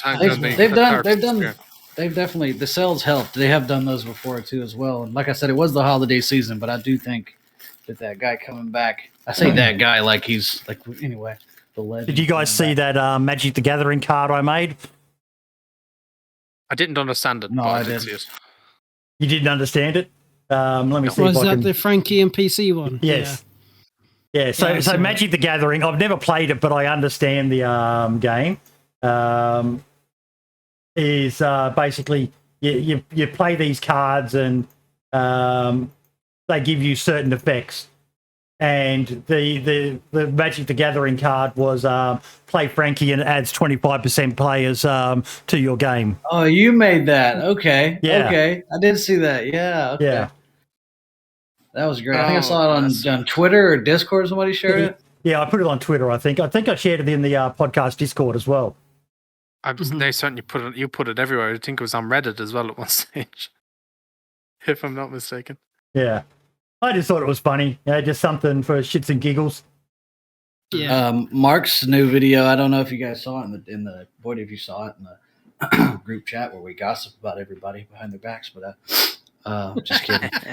I was on my Google feed, like when you open your browser app on your phone on iOS, and Mark's video actually popped up. So it's trending DayZ right now, his new one that he put out.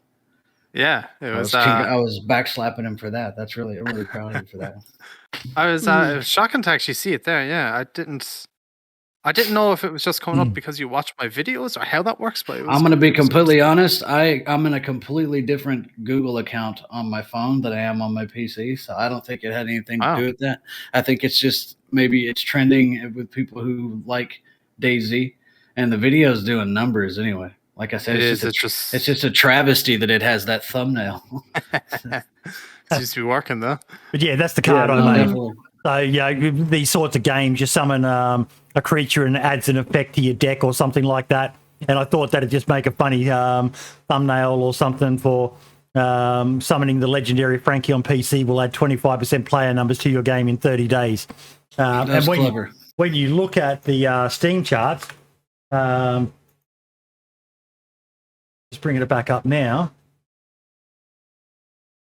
In the last month, it's gone from 34,000 was the peak around then, and 51,000. So about a 25% increase.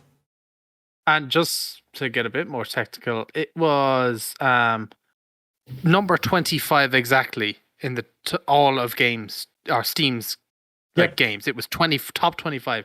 Right now, I've just looked at it again. It's 21 at the moment. Ooh, wow, top 21. So I was thinking about this, and we touched on it earlier on when we were chatting. That all of these AAA games are coming out, and almost to a game, every single one of them has been broken on launch. Icarus, Battlefield 2042, Call of Duty, fucking Vanguard or whatever it was. They've all had major faults that have pissed people off. And people are just, Frankie coming back, it's almost like the perfect storm for a game like DayZ. Frankie coming back and making amazing videos on it, as unrealistic as they are to what the vanilla game is, but it's still there's people out there who've never heard of DayZ. There's people who've forgotten about DayZ.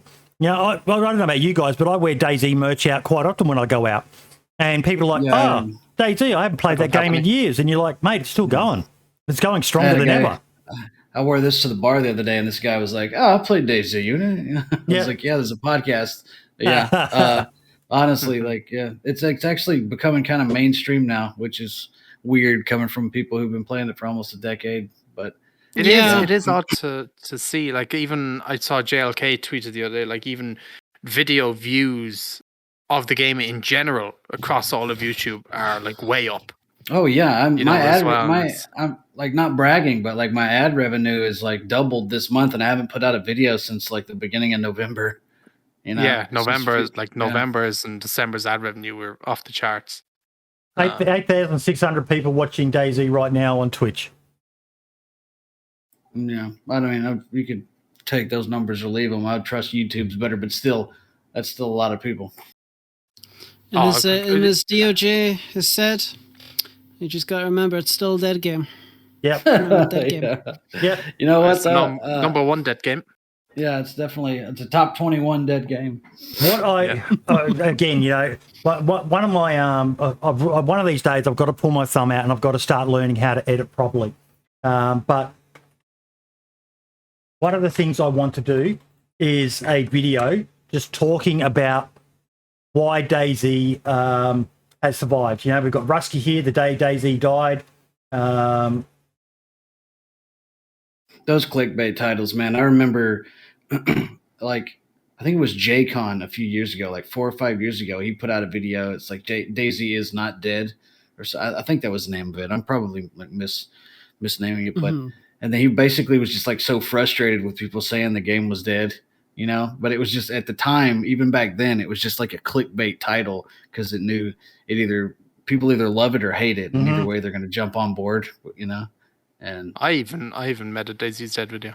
Yeah, you said that before, and you got rid of it. Yes. I still have it, but it's just private. Yeah. It's just cringe. And then it was like I made that video, and then sorry, go ahead. No, go on. I was going to say I made that video, and then like 2 months later, 0.63 came out. So I made that at like the worst time ever. Oh, Charlie just said in chat he's making a video about that right now. Good. Someone needs to, because it's fitting that DayZ is the ultimate zombie game. It just keeps them coming back from the dead. It got down to the low numbers of 3,000, and it's back up to the highest it's ever had. Too. Yeah. And then the thing, like people were saying, I was seeing some. I don't remember where. I was in a Discord or something. People were saying that it's unfair the experience that Frankie on PC is selling for people who are coming over to DayZ, and I disagree because if you look at all of the 100 I will say 250,000 plus YouTube subscriber channels that are putting out DayZ content, they're all playing on those super modded, GTA Z servers anyway. So they're not selling the actual experience either. The thing that kind of bugs me about Frankie's videos is when you watch like JLK or any of these, you can join those servers that they play on. They might have a queue or whatever, but you can eventually join them. The ones that Frankie play on are private servers, and even if you wanted to play on those servers, they physically can't run. It almost reminds me more of bugs me that way. Like the old Gary's mod, like the source videos that people would make, like those the series. I don't know. They're still entertaining, but it's Well, see, like when people these days they're going about Frankie's content and setting an unrealistic view of DayZ. He was doing exactly the same thing as he was 6, 7, 8 years ago. And I can fucking guarantee that a lot of people who play DayZ now, who are OG, played because of his videos. He made the game relevant back then, for sure. Yeah, for sure. Exactly. And it's like, I've never understood that argument because, sure, you're going into DayZ, it's not going to be like these videos. But it's a game where you can make your own experiences. You don't need. It could be like those videos if you wanted it to. Yeah. I mean, it could do. It could be, and it's like that's it. And it's as I've always said before, DayZ is a canvas not only for modding but for content creation. And if you want to be the kind of content creator who, you upload videos where it is genuine, organic. Gameplay of your experiences for that week, for example, that's perfectly fine. Go for it. More power to you. Likewise, he's not making any qualms about that, though. Yeah, exactly. He's got this in the description of his videos. Videos may contain a mix of live, public, private gameplay, mod, scripted story, acting to show the best of games. Clips may not be chronological, with some inconsistencies. Hopefully you won't notice them, but if you do, they aren't a trick, just an attempt to edit the video more entertainingly. Sometimes press accounts are used to save time. In games requiring them, servers are always set up privately for use by friends of friends, and some YouTube members on Discord. Even the amount of work that goes into that, like just to get those perfect shots. Yeah. Sanity. Man. Oh yeah, it's insane. Yeah, I get your point that it's hard for there's people joining and they're expecting DayZ to be like what Frankie's showing, but they've just got it's you can't fault the guy. He's just making entertaining content for a living. That wasn't the point I was trying to make. No. No, I saw that the other day, and I don't think it was a fair point that was trying to be made because, like I was saying, has something at the end of his videos as well. I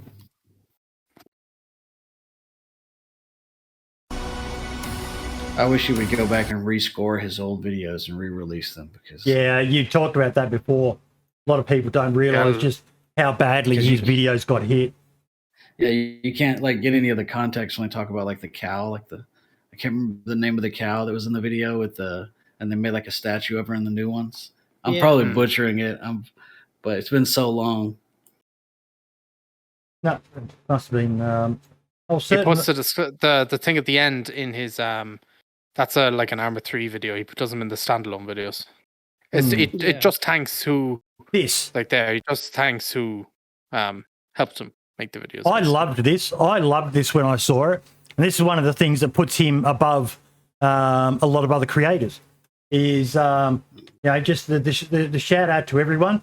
That it's a good use of presets, preset like assets. Yeah, you can get those on Premiere Pro and people are actually using them. That's cool. Mm-hmm. Back in a sec. I'll let you guys keep talking. Yeah, just gonna leave us on that note. Well, see, that's the thing. It's I've got. I mean, I don't watch his videos. I mean, just because I keep fucking forgetting to.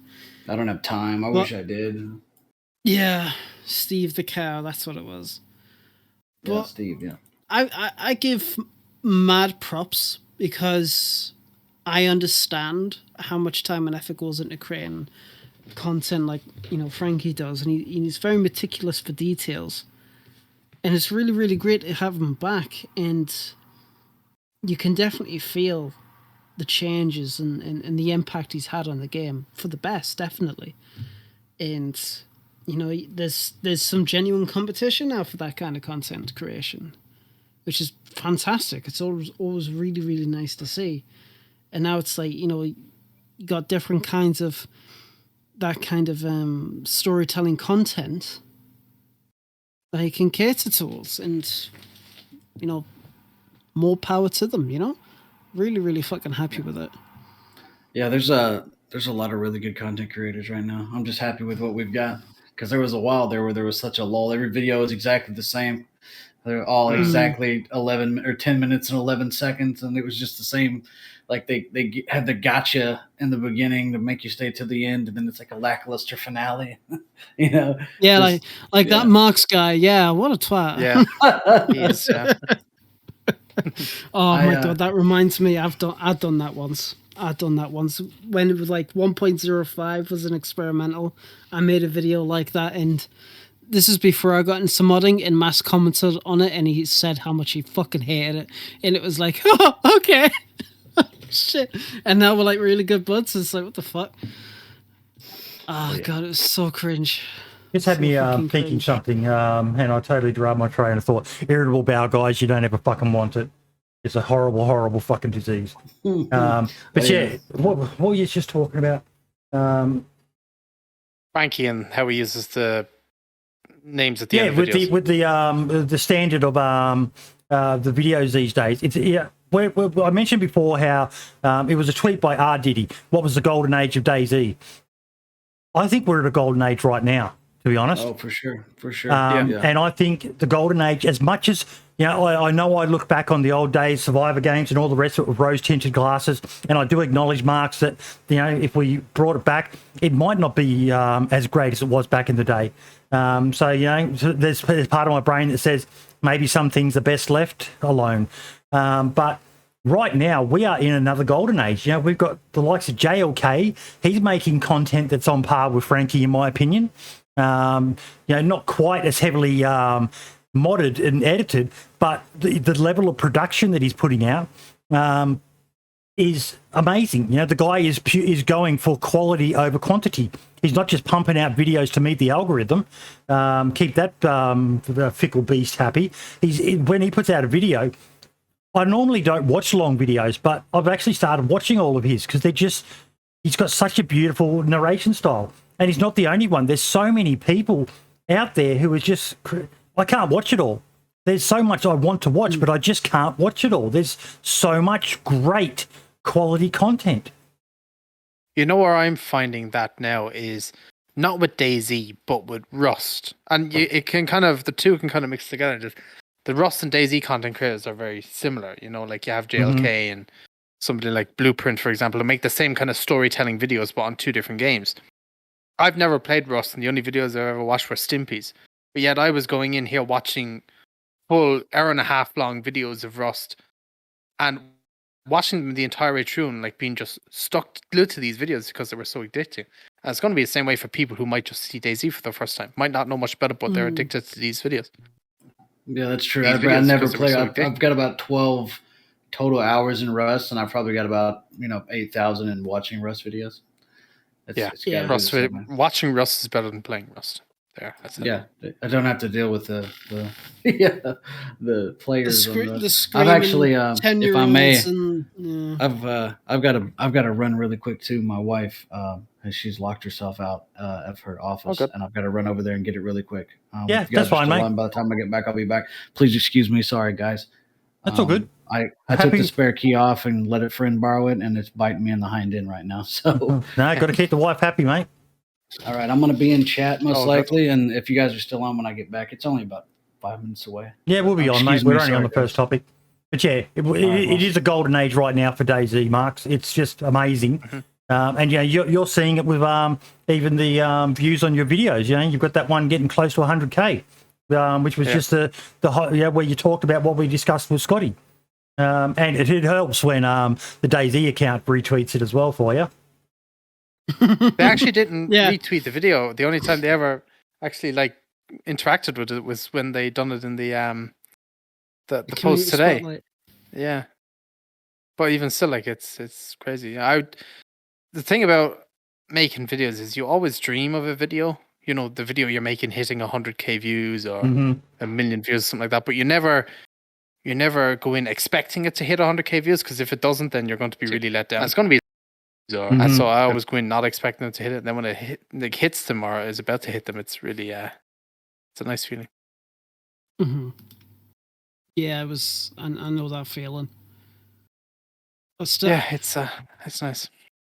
Especially when you make a shit post video and it gets 1.2 million views. Yeah. It's fucking wild. But yeah, I know what you mean. Now it's good though that you get out there and you make that content though. You fucking get that. You get that dough, bro. You get that dough. Now exactly. We talked about this before. You called it the scam before. Oh, this game, yeah, not a fan. I'm interested to see what they do. The idea of being able to run around in a big city with skyscrapers and all the rest of that sort of stuff, not going to lie, that interests me. That really, really interests me. It's got such vibes of, the Last of Us / The Vision. Is what it reminds me of. I Am Legend. And yes, even my son, when I showed him the trailer, he said, it looks like a lot like The Division. And I said, yeah, I've been seeing people comment. It looks like a cross between The Division and DayZ. I've looked into the company. They've really come out of nowhere. They're mainly known for little mobile sort of games or something like that. But that's what worries me. One comment I've seen, though, is NVIDIA teaming up with them. Doesn't say anything. Doesn't say anything about the quality of the game at all, because NVIDIA has sponsored games and touted games, and they are absolutely god-awful. I have no hope in this game. It might look great, it might look fantastic, but I've got a feeling that it's just going to be utterly terrible gameplay-wise. Or at least I've got no hope for it. You know the way, buddy, you were saying that it could be this open world kind of city thing. I think it's going to be, you're going to be limited within a city and maybe some little outdoor patches around said city, and that's going to be it. You're going to be kind of trapped. You're not going to have a full, proper open world experience, if that makes sense. Well, the website calls it an MMO. I'm definitely interested to see where it goes. I'll keep an eye on it, but do I have my hopes up for it? Not really. I could be wrong. If this game comes out and it's the greatest thing ever, I'll raise my hand and say that I was wrong.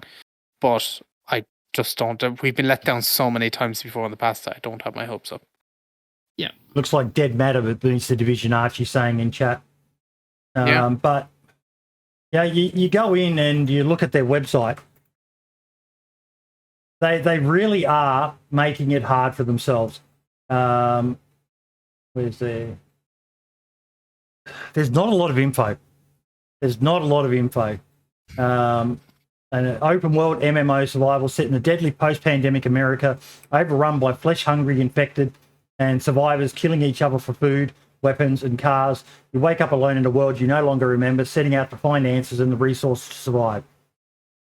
It's, like, are they doing it on the new Unreal Engine? Is there a release date for this game? June is what it's still saying. June. Christ, for that coming out in June, they don't have much footage, do they? Like I said, I don't have much hope for it. Every single gameplay trailer, they've shown something very, very, very similar. There's very scripted, very railroaded. Apart from, it's very and it's like, I don't have any hopes for it. Maybe down the line they'll actually come out with 60 minutes of genuine footage or something like that. That would be pretty nice to see. But I can almost sense that when it comes out, it's going to be a buggy state. It's not going to be finished. It's going to spend the next 3 to 6 months doing patches, and then the support. The developer has 2 games, Radiant 1 and the Wild 8. Never heard of either of them. I hope, don't get me wrong, I hope I'm wrong. I want to be wrong. But with the way that the games industry right now, virtually every single new game that's come out is nowhere near finished. And to be fair, even the history, and this is going to be a positive here, just because they've made 2 mobile games doesn't necessarily mean anything.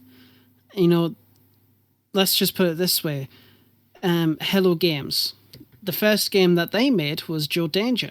And then they made Joe Danger 2. And then they made No Man's Sky. Yes, sure, the game was terrible at launch. But look they at stuck it now. with it. Yeah. It's one of the best games that you could probably get.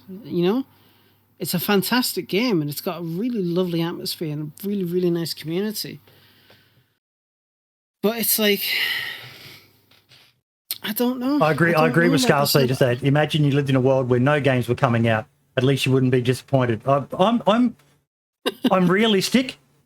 It could be. We've seen AAA companies absolutely bomb fucking known IP like Battlefield and that. But I'm not going to judge them. I'm concerned about some of the things you guys have said about the very heavily scripted videos and that. But of course they're going to shine their game in a good light. You look at the trailer for DayZ. That showed you doing things that you couldn't do. I think I remember a trailer where you suicided with a fucking chainsaw. The game's full release now. You can't do that. Chainsaws aren't even in the game. But I want it to be good because it's going to be different.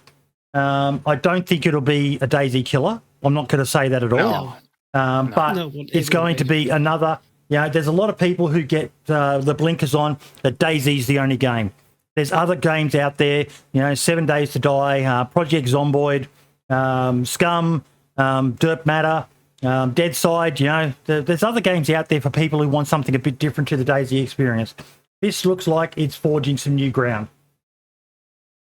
Like I said, I really do hope that I'm wrong, and I do hope the game does become successful and it's actually polished.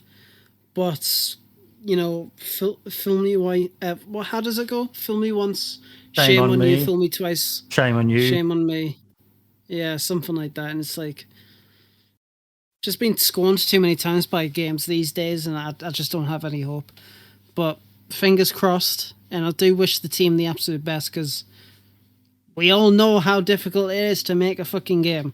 And there's a lot of pressure, and the pressure's even more so now that NVIDIA is on the ball. So The only way we will see is when a beta or an alpha or something comes out for this game. When we see that, we'll know. It'll be either a yes or no. That'll be it. When we see a beta or an alpha, that'll be it.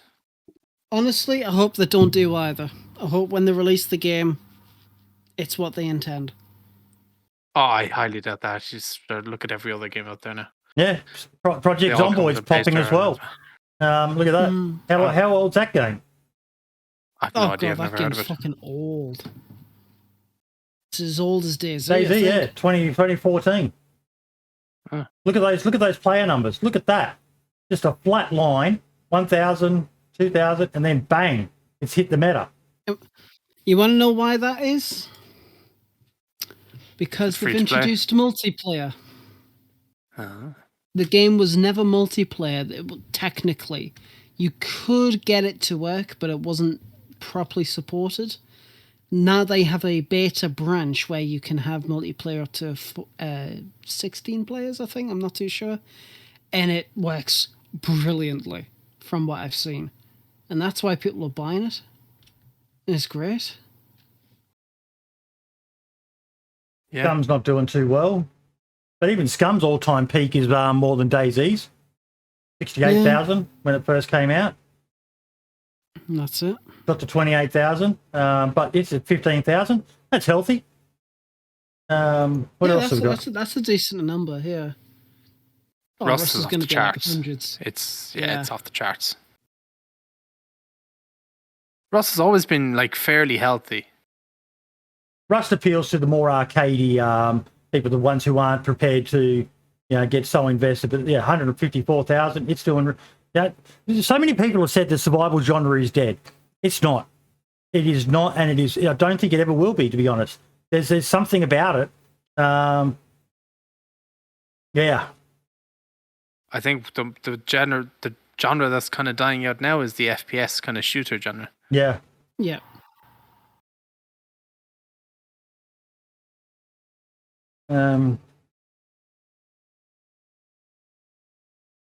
What's Deadside doing?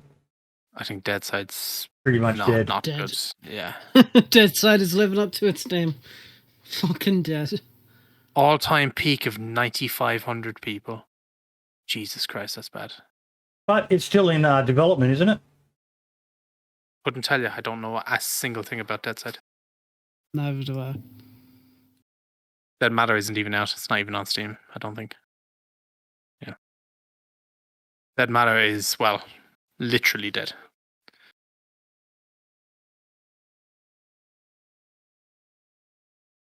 No, DayZ is just killing it. So congratulations to the team. Adam and the rest of the team should be so fucking proud of what they've achieved. And it's so good seeing that bit of a plateau as well. And is DayZ hiring even more people now again on top of what they were already hiring? Environment artist and a senior programmer or something like that. Senior art design. Artist. Senior artist, yeah. That's the one. Is the environment artist probably for Livonia? Don't know. Or are they going to expand Chernarus? Oh, no, it's going to be for Livonia. Don't fucking be like, oh, Chernarus. No, it's Livonia, right? Okay. I'd love a Chernarus update. Oh, imagine they just added like, it'd be sick. And we all know the perfect person for that job. DanceofJesus. Yep. No. Yeah. Yeah. He's working on another map. We both are, yeah. With Archie. DanceofJesus would be the person to get onto the dev team and revert everything back to 0.63. And then 0.62. Or 0.62, and then they'd have to sue him to get him out of the company because he ruined the game. First thing he does when he joins the officers, I want to release the 0.62 map. Yeah, exactly. But he'll wrestling at him on the floor or something. Yeah. But there's a lot of people upset still about the fact that they won't look at remote. Yeah, man. Fucking. It's just tough shit.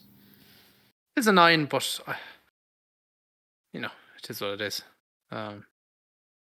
Hey, it seems to be working either way. And it seems like with the player base doing so well, it seems like they keep getting extra funding. So, well, that's no it. complaints to be had, right? Well, that's it. Bohemia is definitely starting to realise that they've got 3 vacancies. Environment design, senior artist, and senior lead programmer for DayZ. And that's it. Like,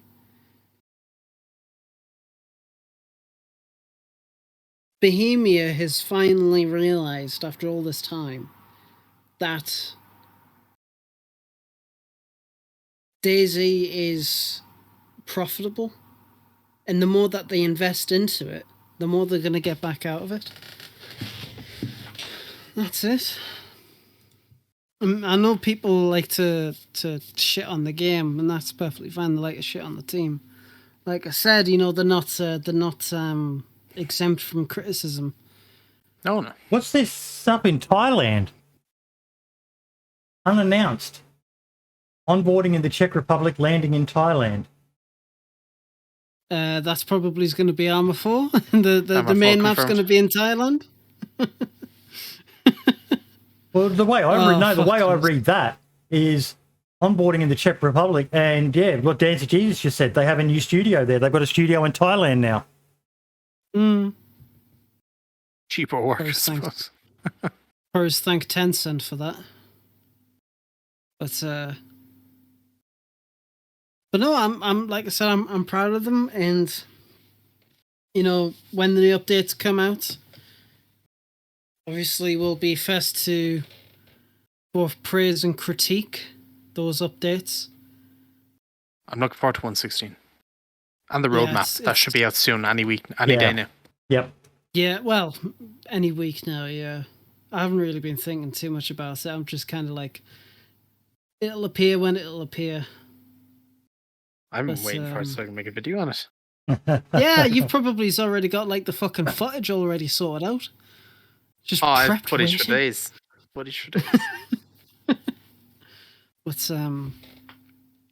no, it's going to be a good year, and I hope that the player count keeps going up. I really do. Have you guys seen these? Yeah, I think you were talking about them. You bought 2 of them, so it was you.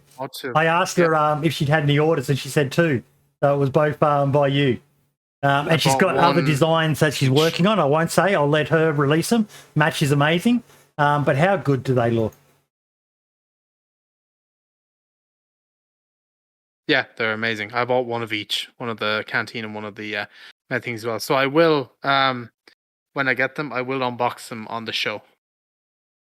I'll save them. Even if they arrive midweek, I won't open them until the podcast, and I'll do it on the show. I'm just sharing the link to them, folks. If anyone wants to order them, I think they're beautiful. I've actually asked her to make a custom one for me. It's going to be my slouch hat that I'm going to put on my escape key. But that could be sick. Yeah, I'm excited for it. So absolutely amazing. I'll try to remember to put a link to it in the video as well for anyone. But they're over there on the Etsy store. She's so. Some people, I say this often, some people sicken me with their talent. Yeah. They're really good. They are expensive, but of course they're going to be for the limited quantity and how long they take to do and stuff. And I did not mind paying the money for them. Yeah. And Match is such a lovely person as well. She's a stalwart of the Australian DayZ community as well. The better half of Fubar Bundy. I always wonder how a guy like him managed to get a girl like her. I wish he was listening because he'd invade the chat right now. You shit talking. Oh, they're really nice. I'm a big fan of them. Now, this was a question from Foxypote. What is endgame for you in DayZ? We sort of touched on it a bit earlier when we had KD here about, you get to a certain point and then it's like, well, I think I've done everything I want to achieve. What is endgame for you two?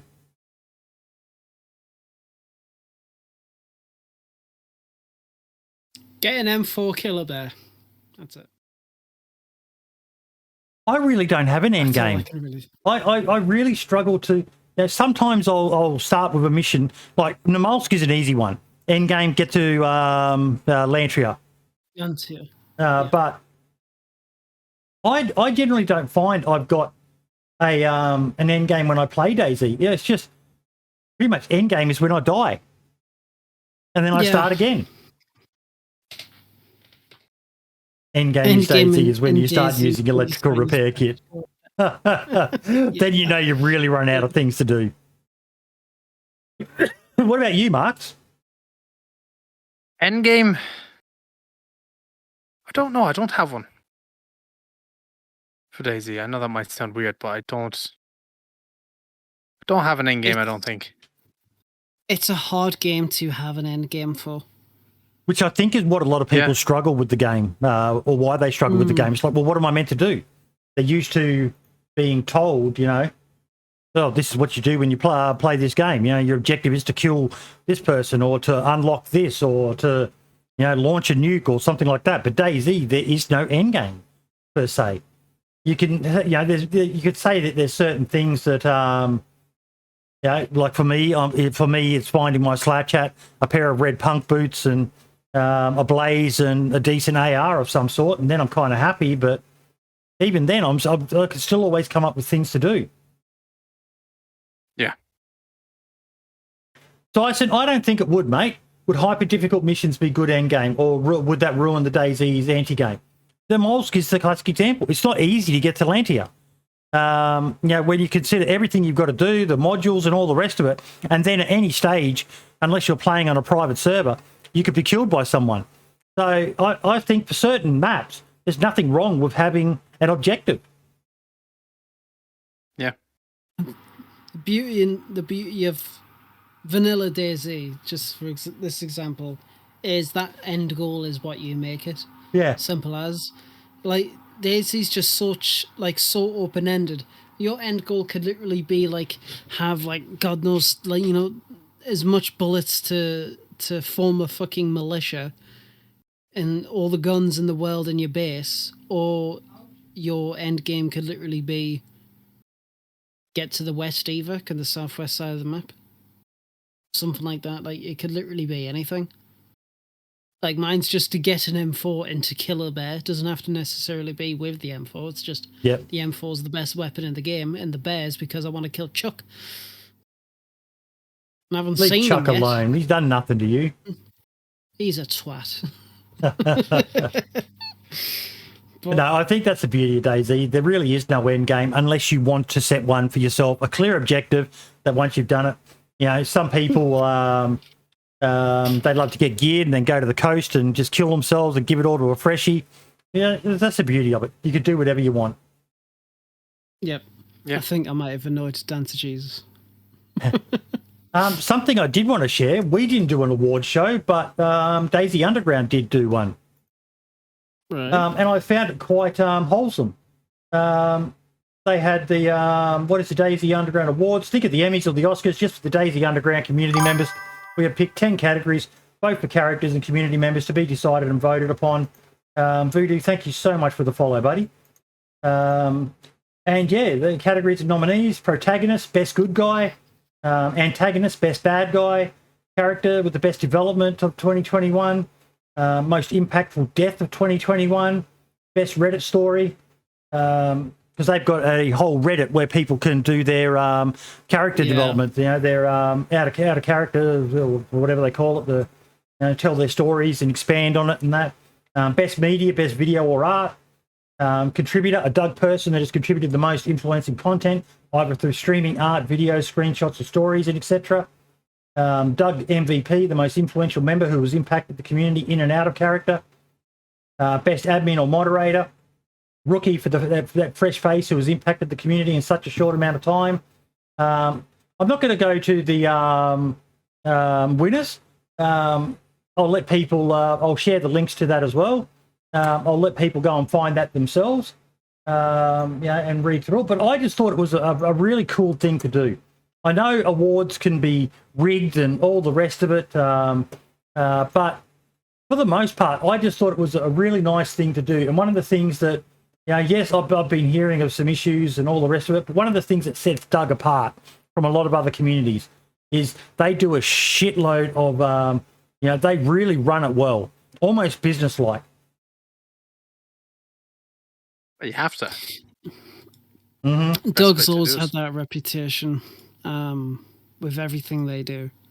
It is,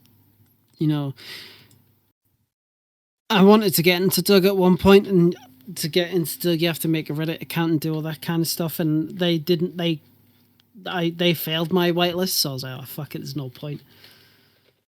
And it's like not my kind of community, but it's impressive that they've stuck around this long and they've done something as nice. The as original, really nice original community server. They were the very first ever community server. Yeah. So props to them. Absolutely props to them. And it's really awesome that they have given back to the community through this. It's really, really nice to see. I'm happy about it. It was a nice thing to see. And I haven't heard of any dissent from people. I think they were all just happy. I did go through and I read the, I might just,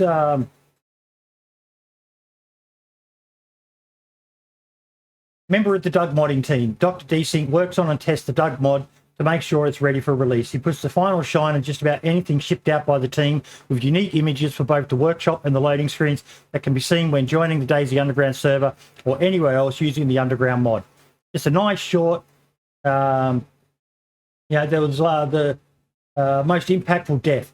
One of the oldest, longest lasting characters of DayZ Underground has now passed, and in such a way it has sent ripples through the community both in-game and out of it.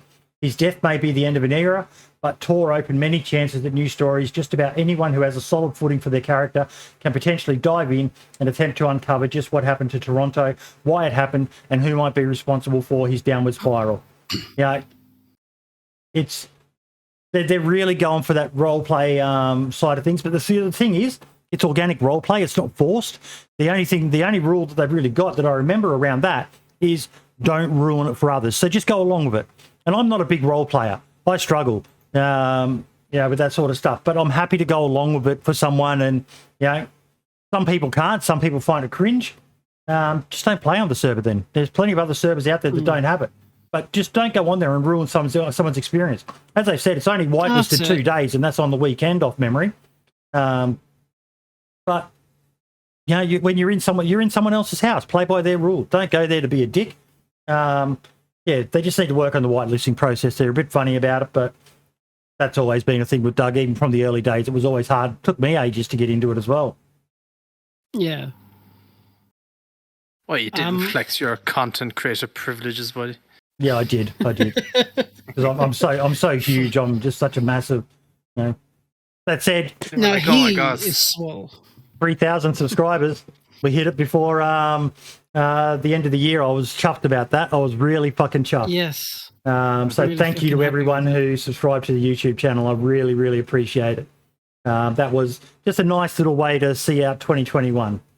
Hitting 3,000. I know that's pittance compared to the big guys, but for me, that was a big achievement.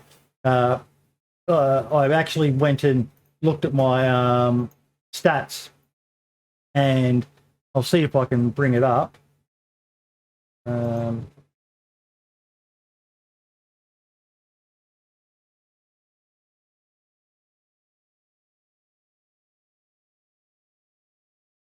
I need to get better at using this thing.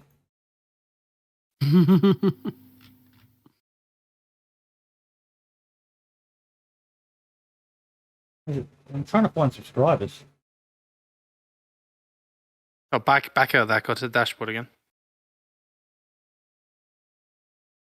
If you're looking for gain that month, it'll be right underneath your subscriber count, or you can go into analytics, I think. Go to analytics, left-hand side. Like on the dashboard, and so scroll down. Yeah.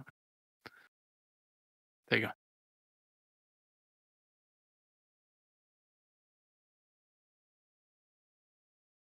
I can't see it, but I've had the largest growth ever in the last. I think that's it. Yes, that's the one I was looking for.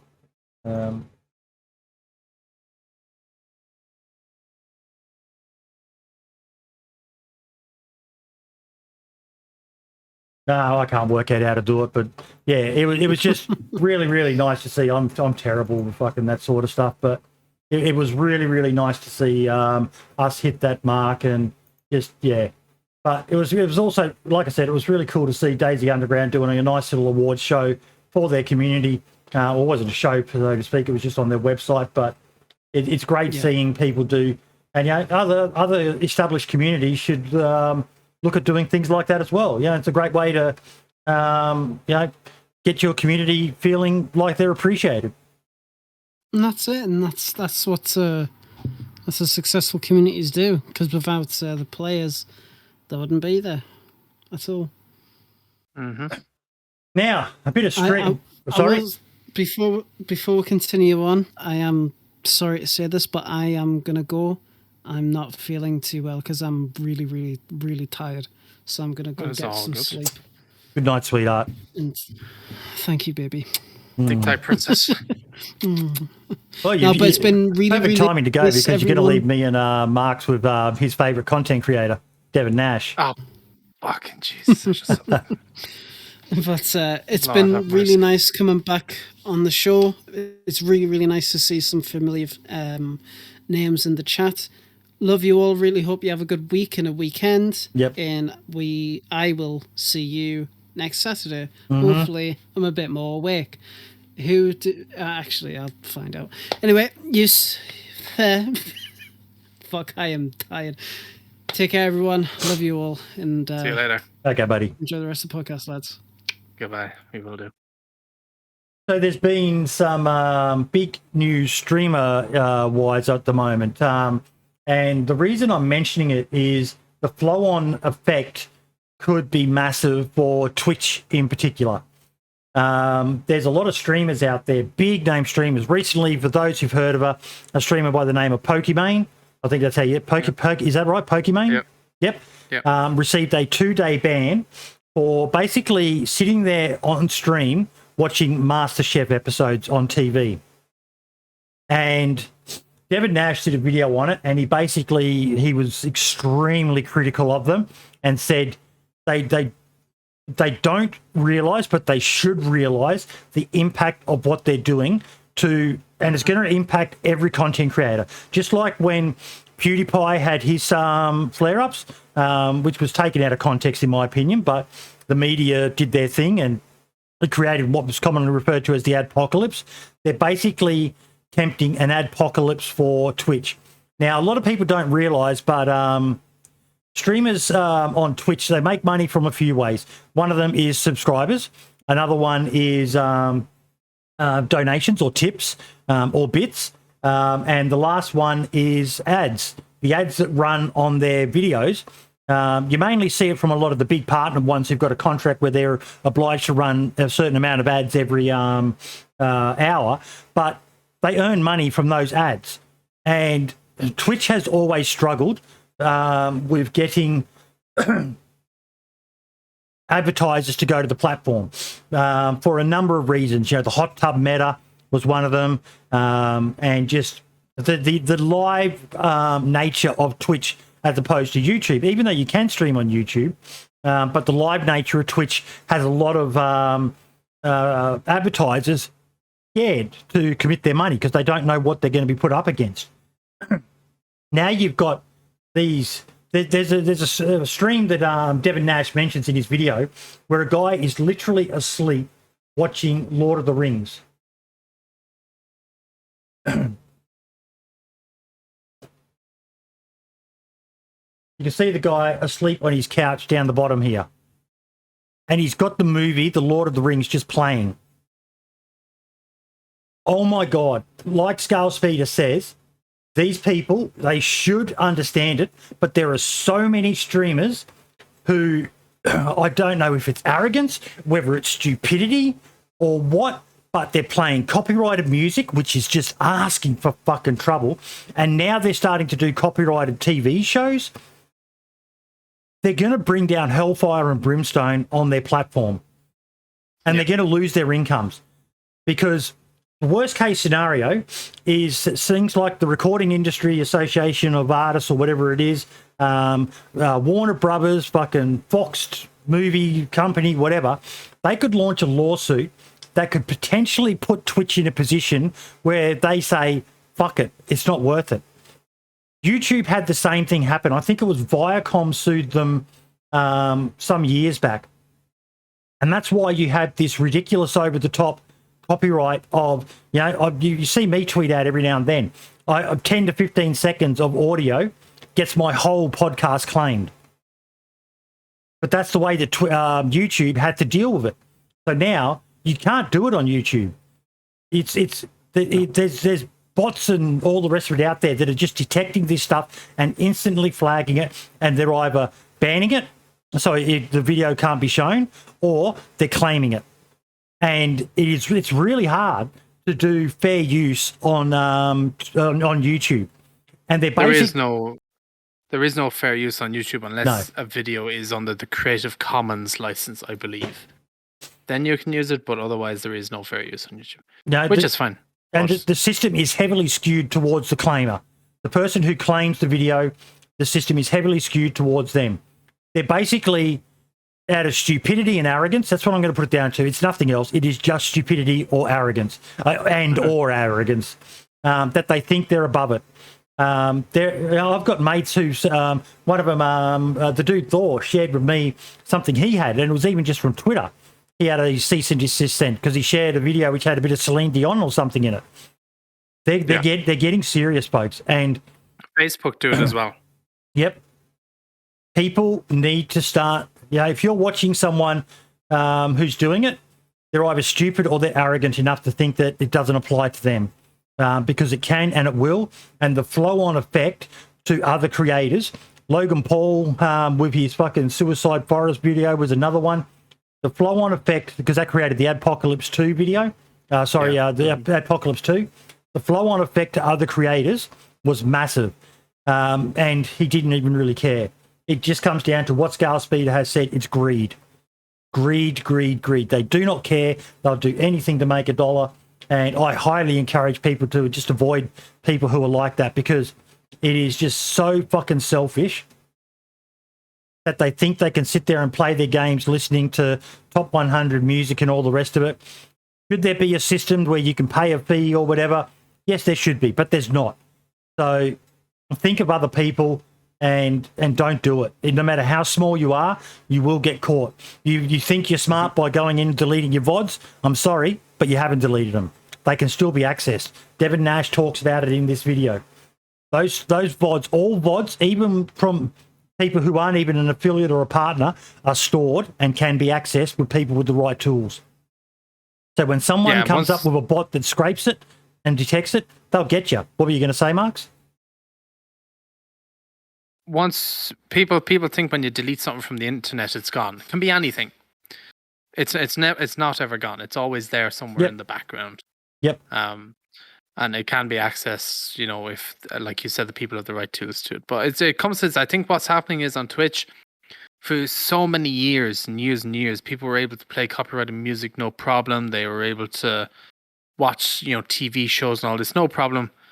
They would never get in trouble for it. But now things are changing, and they're changing fast. And I think now people are not realizing that stuff is changing very quickly and are getting hit with these. So I think it's definitely stupidity. Yeah. But then people just don't seem to notice it. Like because on Twitch, copyright really isn't a big thing, because it was always ignored by Twitch. Twitch never enforced it. Whereas on YouTube, copyright is a big thing. Yeah. So when you're either making a video or doing a live stream, you have to choose beforehand if you have intro music for your streams. You have to make sure that's non-copyrighted, or you have the license for it, same when you're doing videos, because otherwise you will lose your revenue from those videos and people's livelihoods depend on it. Like for me, for example, I only use stuff that I've paid license for or have permission solely to be able to use either on streams or videos. Otherwise than that, I don't use the stuff. It's just not worth it.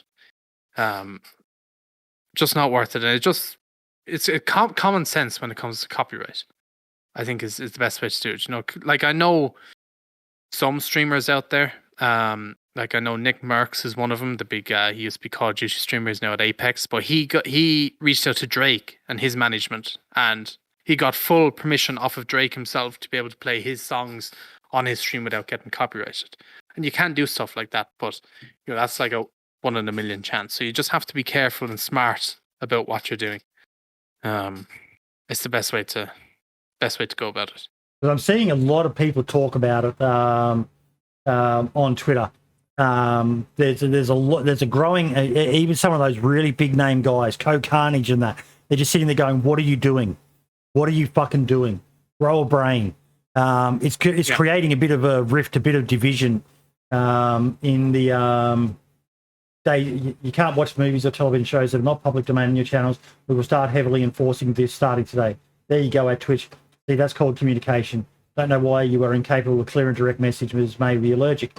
Well, I don't agree with this guy so much. It's common sense. It's just it's stupidity or arrogance. Both. 100% both. 100% both. Yeah, someone said video games. But people stream video games. Now, I actually replied to someone. I'll see if I've got a. Maybe if I check my tweets and replies. No, that's not what I want to do. Well, like when Ludwig moved to YouTube, he moved to YouTube when his Twitch contract went up, and because he used to play copyrighted music on his streams. On his second stream on YouTube, he played, I think, 30 seconds of a copyrighted song on his stream. Yep. And Fwiz, who's the head of YouTube Gaming, came in and they shut his stream down.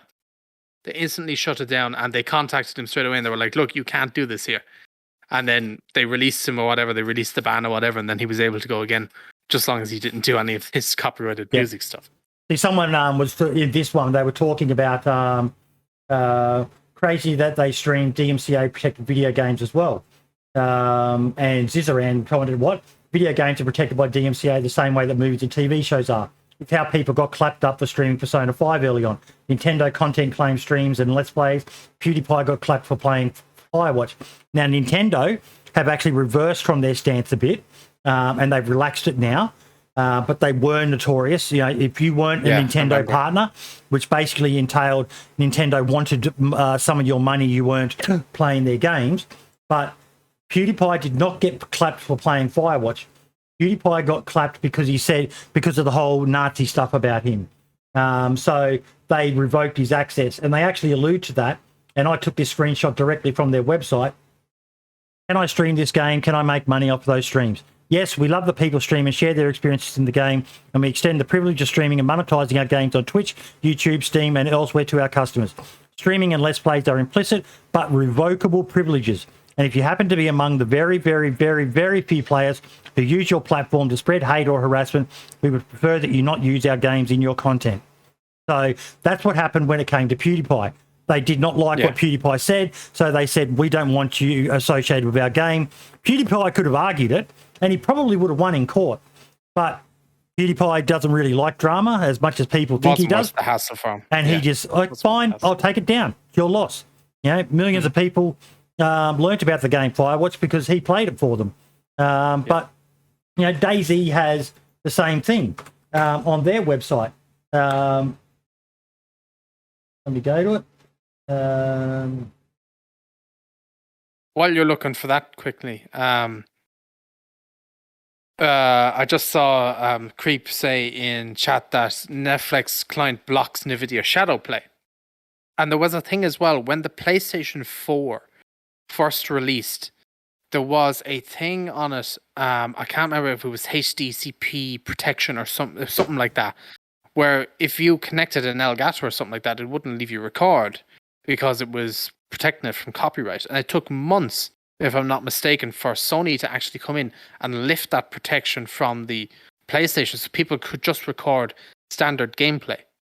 And it was a big hassle back when the PlayStation 4 was first released. There was bypasses around it, but it was a pain in the ass to do. But it even happened back then as well.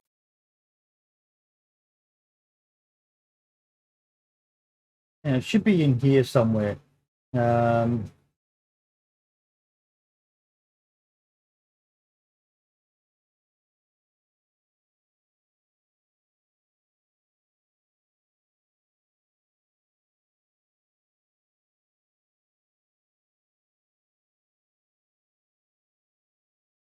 I remember what you're talking about here was they had a question, I think, asking, could you can you stream or play their game or something like that. Actually, as we're on this topic right now, I don't know if you know Hutch. I know Hutch. Old school college YouTuber, was very, very big back in the day. He's literally just talking about this on Twitter as well. And he was just literally talking about, I think the reason why publishers are okay with copyrighted games being streamed is replayability. Someone sees a game and wants to play it for themselves. Most people don't rewatch movies/TV shows if they're viewed for free on Twitch. Usually permanent loss of opportunity to profit. So there is controversy there, and it's going to be interesting to see how this plays out. But like Charlie says there in chat, gaming companies allow content creation as advertising unless a game is under embargo or in license testing. They encourage it. So when it's under embargo, those early days, like Dead Matter did for a bit, no one was allowed to without their explicit permission. Which I always think is a bad way to go about it, because it's basically, well, what have you got to hide? But most games, if you check their website, they explicitly state there that you can stream and be profitable from playing their game. It's something but you will not find that for a movie. You will not find the latest Matrix movie having a clause. You are welcome to stream this to thousands of other people and profit from it. They ain't going to do that. It's all about the money. It's common sense at the end of the day. Like when you buy a game, you're buying the license to kind of, what's the best way to describe it? Like kind of do what you kind of want with that game, like share, footage of it or stuff like that. Obviously not redistributed technically, but stuff like that. So it's a big mess. It's wicked complicated, and it'll be interesting to see where it goes for sure. There you go. Nintendo scraps controversial creators program. I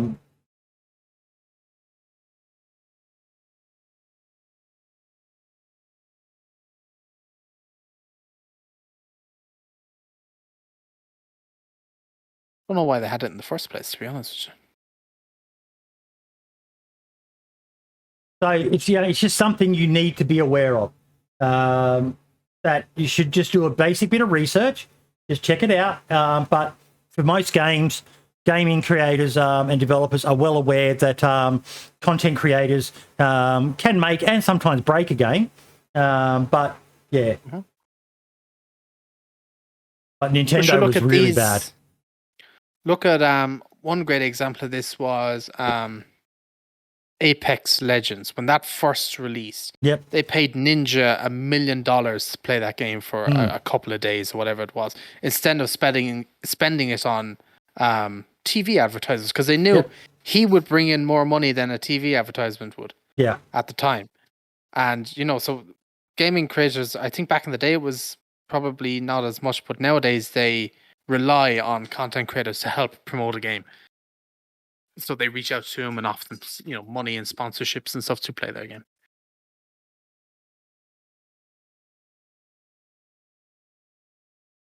Yeah, it's good that Nintendo's finally backtracked. They weren't popular, but not about hiding anything. I can tell you from experience that it's all based on pre-release content creating and last round testing and feedback sessions. Yeah, I don't know, but as Spud said, it was a good call from Dead Matter because their game was terrible upon release, and it would have been, but they handled it very poorly in the background. So carefully done. Look at PUBG. PUBG was an example of how to do it well. They were massive when it first came out. Now they had everyone playing it. So it's horses for courses sort of thing. So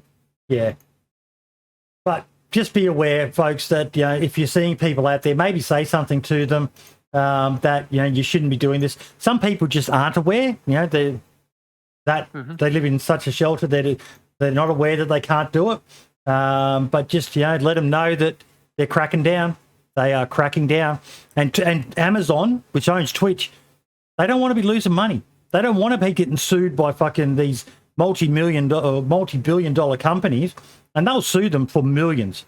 Yeah, they're not going to come after the fucking DayZ podcast, most likely. I can't afford to fucking pay them millions of dollars.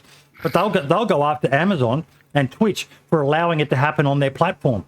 And then Twitch is going to be forced into taking drastic action. Either shutting the platform, which could include shutting the platform down. Is it worth it? Can we engineer something to, auto cut streams and that? Or do we just say fuck it? Or do we make it harder for people to join the platform and stream? This is the thing that Twitch is missing on, and I'll compare YouTube's Live to it again. YouTube Live has a dedicated team of people that just focus on YouTube gaming and YouTube Live, and they do nothing else but that. And if you have a problem, you can reach out to these people on Twitter, for example, and say your channel gets struck or whatever, and you can DM them and they will actually help you do it. Like for the example with Ludwig that I brought up earlier on. They reached out to him, they cut his stream, and then they messaged him, were like, hey, look, you can't do this. Here's what you need to do. And then they were like, once he agreed and was like, yeah, there's human contact there, but with Twitch, there doesn't seem to be any human contact there, if that makes sense. Yeah. It just seems to be all bots doing it, or there isn't anyone doing it at all.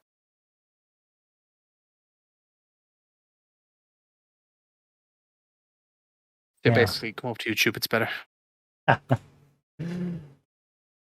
Now, what else have we got? We've talked about the recruiting. This was a little bit of drama. So I've got some fairly strong opinions on this. A lot of people got upset about the screenshot competition. That it was. I'm gonna upset some people, but I'm gonna say it as it is. It was wah. All the people who know how to edit and use Photoshop and DayZ Editor won. I'm sorry, but to me, and I'm saying this because I want people to correct me if I'm wrong, but that's like me saying wah. Fubar Bundy gets more views on a video because he knows how to use Photoshop and effects editor, and I don't. Get good. I'm sorry, that's my take on it. Maybe they should have a category for unedited ones, but I don't know. Am I being too harsh, Marks? Maybe. I don't think it was a majority of the don't think it was majority of the PC community giving out. It was mainly the console community because they don't really have access to this stuff. And you feel for them there a little bit. But they don't have access to the editor. Can they download their things and then access them on a computer? What about if they don't have a computer? Not everybody can afford one. Maybe people have to choose console over a computer. I know it'll seem weird, but it's just that way. Some people. See, but I'm going to tie this back to my own personal experience of the DayZ Awards show when we did it. Some people were unhappy with the way it was done. Sometimes it's kind of what Zyson said in chat. They want participation trophies. Sometimes DayZ tried to do something good here, and people, all they could take from it was a negative. All they could find was some reason to bitch about it. I'm starting to see that maybe I am being a bit too harsh on it, but it just fucking annoyed me that whenever people try to do something good, someone always comes up with a reason to fucking shout it down.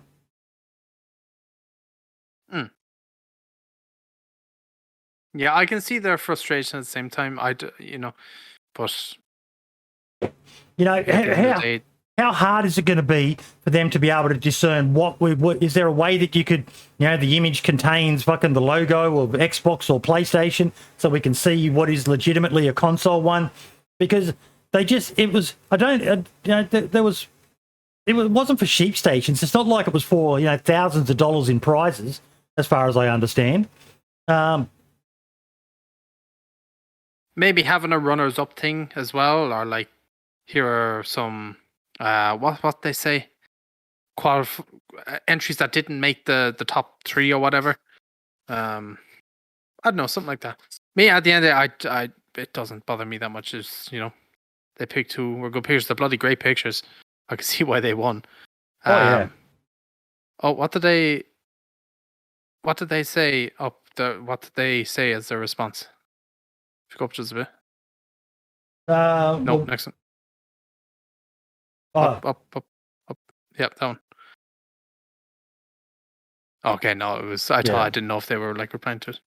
DanceofJesus, we're talking about the people complaining about you and Wellerton in particular. I'm not sure if Bibix did a highly edited photo, but they're complaining about what I call artists doing what they're good at, which is creating art. And I likened it to me complaining that JLK or Fubar Bundy get more views on videos because they know how to use DayZ editor and they know how to use After Effects and Photoshop and I don't. And I basically said just get good. But there is the element of what Scalespeed has said. Console players could not win that competition because they can't create scenes on console unless you have access to a PC. So I get that point, and for the console community, I love the console community. I feel for them, and maybe there should have been a console category, but PC players, suck it up. I'm sorry, but suck it up. Get good. I know I'm not a good editor, so I switched my channel and my format to what I'm good at, and that's talking. I don't think there's a better talker about DayZ than me. I could talk underwater with a mouthful of marbles. That's my strength. I found what I'm good at, and I'm focusing on that. I'm not a great editor. My editing is fucking, stick pictures. I am a shitty fucking DayZ editor. The only decent video I think I've ever done which showed a little bit of skill was Why Things Are Seen. Other than that, I have so many ideas, but I'm not skilled enough to do it. But I'm not going to blame other people because they're more skilled than me. I give ideas to people. I think I've given you ideas, Marks. Maybe you should do this. I give ideas to Wobo. I give ideas to Archie on people who I know can actually do what I don't have the skills to do. I could get good. I could go and do online courses and learn how to use Photoshop and After Effects and things like that. But I'm too fucking lazy to do it. That's on me. It's not on anyone else because they're better than me. And I'm certainly not going to take to a public forum and whine about it because they created something better than I possibly can. I'm sorry, but I side with Zyson. It's they want participation trophies. Yeah, I can see that. Yeah. I can tell Boyd isn't a tech guy because his background is backwards. Yeah, the thing is, you load the image. This is in Discord, and it shows up, and then when you actually turn it on, it's backwards. So I've got to create a reverse image, and I don't really know how to do that. I'll work it out. I'll watch a YouTube video on it or something and work out how to flip it. I use fucking 3D Paint for my stuff, so yeah.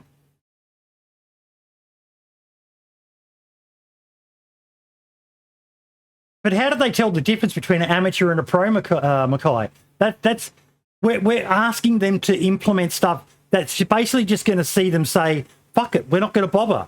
If people are just going to bitch about it, why do I bother? That's what I worry about with this. I don't know. I think usually you can tell the difference between an amateur and a professional, who takes pictures. Like I've tried to take some screenshots and that I've gotten inspiration from either DanceofJesus or Wellington and stuff, and they come out looking okay, but they're nothing like they can do. You can tell instantly that I'm an amateur at taking these pictures compared to them.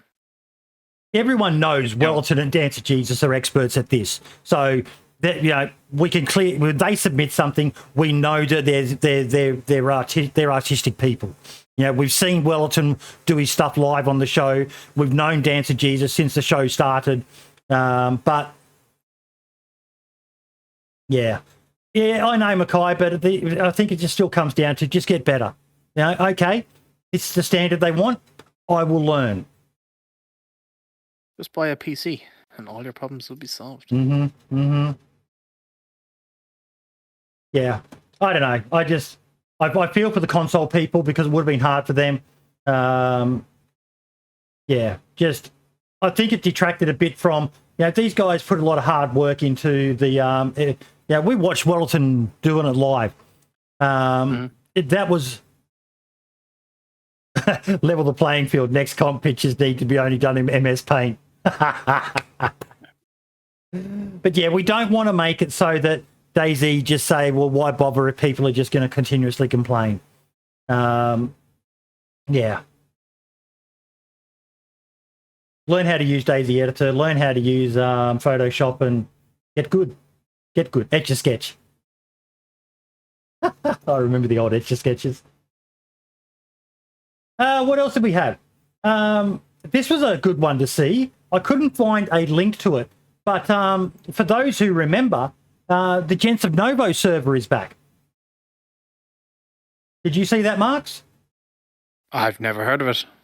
The Gents of Novo was a legendary server back in the day. When the big servers were DayZ Underground, you had Pipsy here in Australia, Blue Waffle in the UK, Gents of Novo and UK Alliance were another big batch of servers as well. But the Gents of Novo was one of the first servers to really try something different. And this was back before modding. But they just had a gentleman's agreement that the town of Novo was a friendly zone. You weren't allowed to shoot people and kill people in Novo, up in the northeast of the corner, and it was a nightmare for them to manage because you had people breaching it all the time. But that's how committed that community was. But eventually, like a lot of communities, people just moved on and they ended up shutting the server down. They all got a bit disgruntled, and understandable. But it's great to see an OG server coming back. Gents of Novo was fucking huge back in the day. They were a bunch of lovely guys.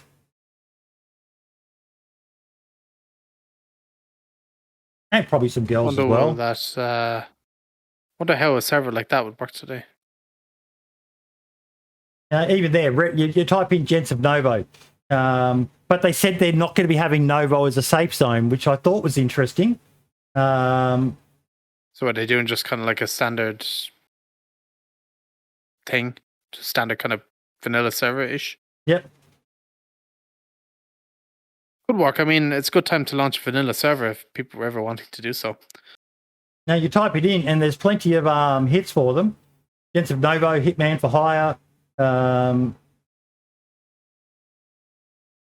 It's great to see them back. They were legends of the DayZ community back in the day.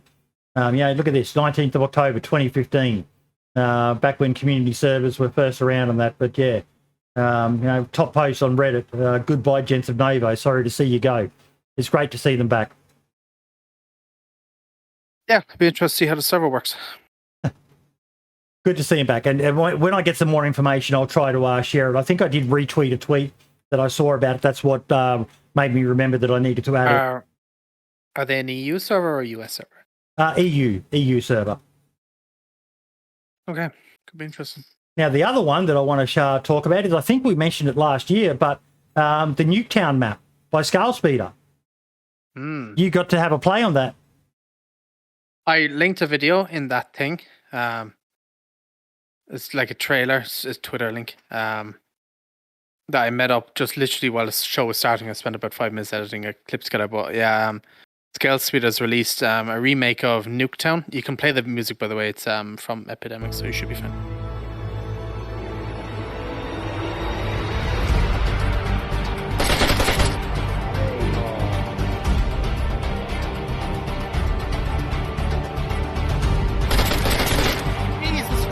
You're such a ninja.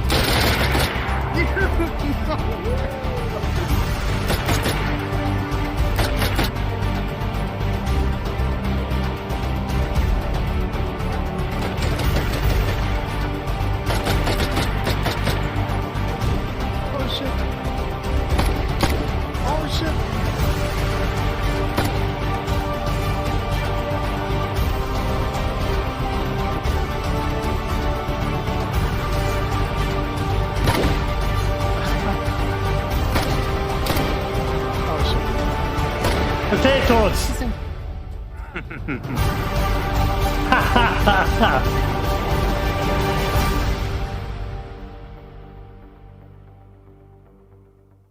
Yeah, it was literally I love that. We made Nuketown, and yeah, I have a full video on it coming out soon. It should be out, I'm hoping, hopefully within the next week or so.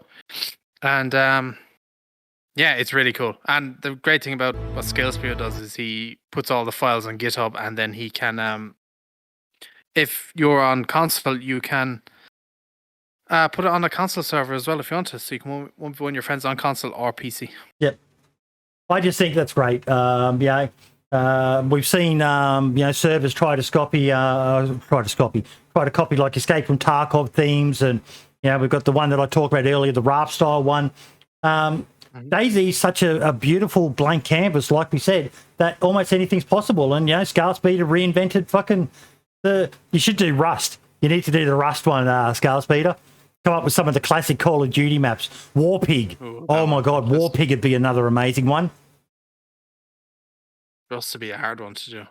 We could recreate the infamous battle between Syndicate and Wings of Redemption. Bog. Oh, Bog, sorry, Bog, yeah. Would be an easy one to do. Yeah. That'd be cool. That's awesome. And a massive shout out again to ScaleSpeeder.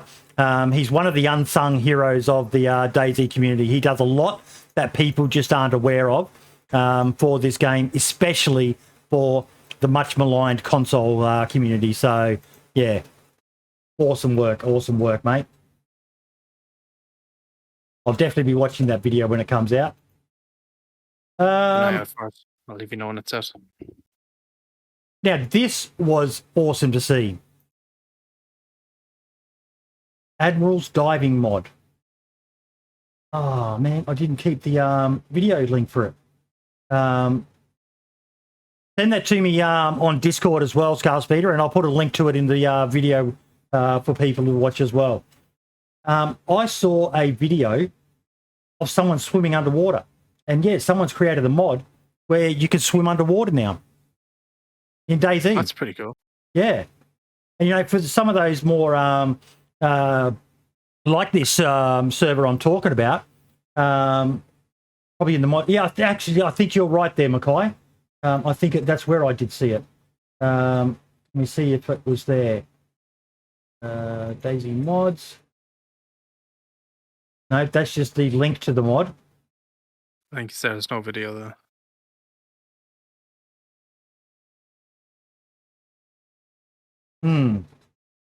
Bummer. But yeah, you're swimming underwater and tagged you. Good.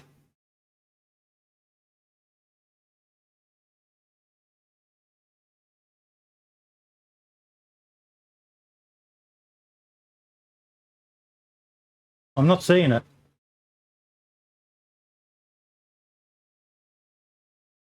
Need to check the threads. God, I'm such a boomer at fucking times, aren't I?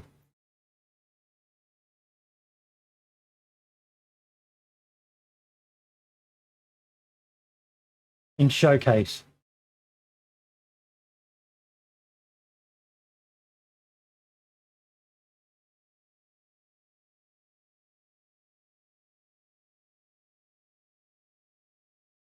Here we go.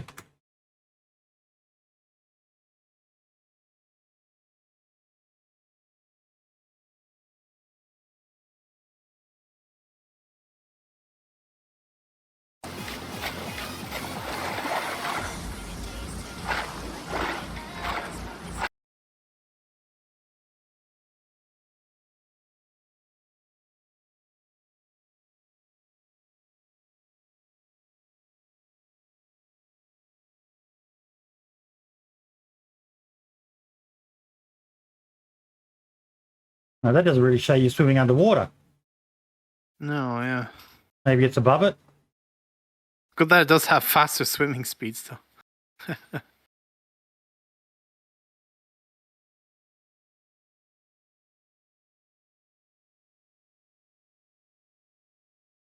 No, Dump Right. You can actually go underwater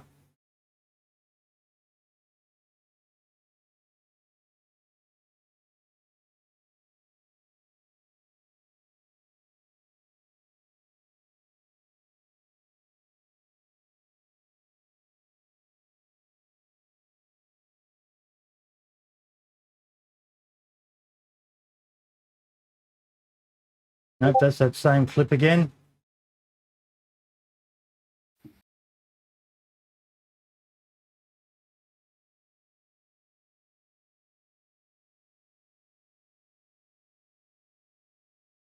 (31st of the 12th).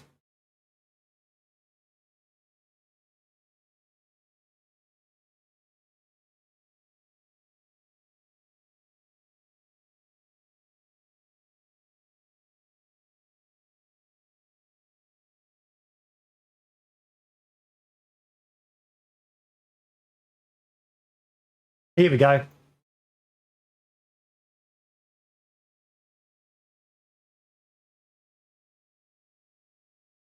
So that shows you swimming underwater. It downloaded the video. Just click the video, the DayZ download there. You might have to reshare your screen though, that's the only thing. Oh no, there it is.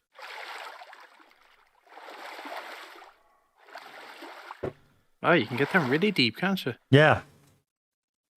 You know, people might, I don't know how you can, if you can interact with things when you're underwater, but people might be able to put, you know, sunken treasure and all sorts of stuff.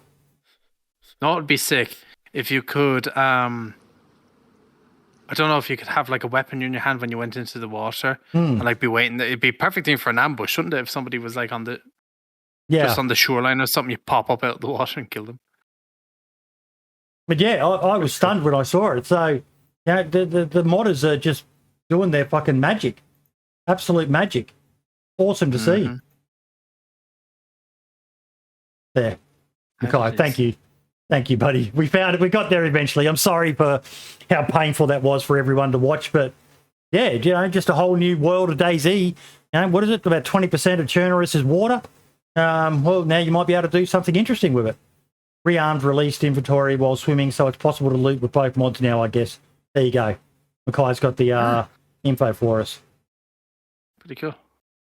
What else? Content creator. Now, I found someone's channel. Again, this one popped up in my recommended because I watch a bit of DayZ content. And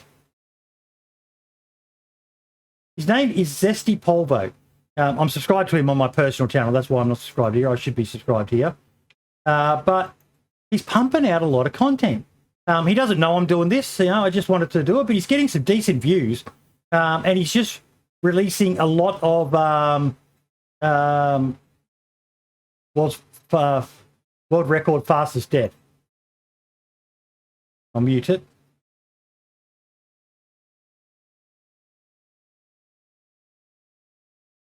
Guy literally spawns in and dies.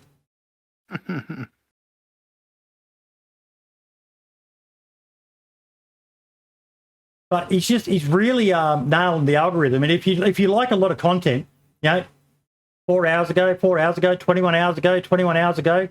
So this is his channel. Go check him out. See whether you like it.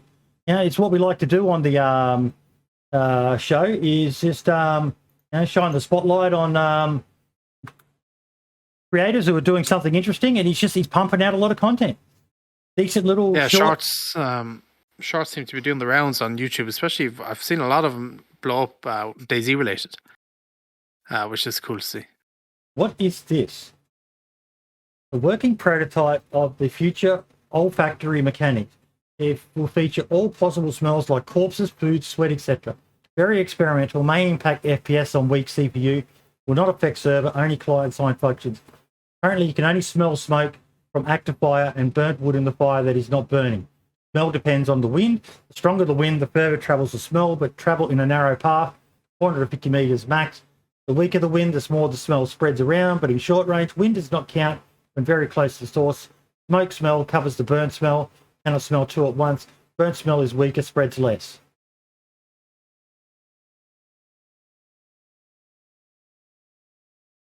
Wind speed and direction. How do you know you're smelling something? I think it's this little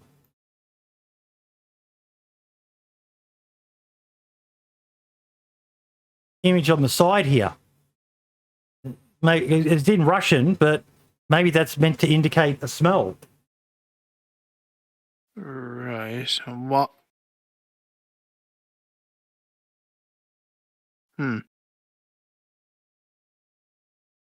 I have a funny taste in my nose. Okay. That is interesting. I don't really understand it, but yeah. I mean, is it to seek out players easier? Like, not sure. I'm certain there'll be servers that are interested in it, but it's just great to see someone exploring a new mechanic for the game. 100% behind that. Yeah. And the last one I want to shout out is Happy Bombs again. We talked about it at the beginning, but it's great to see him, expanding his empire with the more hardcore server. Like we said, hardcore is very niche, but it's great to see someone with a decent following. And a lot of big name people have been checking it out because they know that Happy Bombs runs good quality servers. So, yeah, great to see. Absolutely fucking great to see. Yep. What about you, mate? What's been your highlight for the few weeks that we've been off, other than you getting your second 100K video soon? Yeah, we'll hit 20K just like the week of Christmas. Then hopefully this video will hit 100K. It should be next week if it keeps going at this rate. Honestly, the one thing I'm actually going to shout out, he doesn't know I'm going to do this either, but my brother is like uploaded a new DayZ video today. What's his channel? I'll link the video. I don't think you'll be able to find it by typing it in, so I'll just link the video in chat. It's in Twitch chat there now. He's very small, only 76 subs, but he plays with me a lot, and so he's going to start recording a bit more. And yeah, it's just check him out if you want to see different perspective of the videos we do. Like this video now is the base rate that I was talking about earlier on, but I haven't had my video up yet, so go to it. His editing is obviously not the best. He's new to it, so everybody improves over time. But again, mate, I don't know about you, but I go back and I watch some of my early stuff. And even though, I said before, I'm not a great editor by any shake of the imagination, but it's great watching people evolve. You know, you go and watch Fubar Bundy. You go and watch some of his early videos, and then you watch the more polished stuff. The Running Man's the same. You see these people evolve as they get better and better at their craft.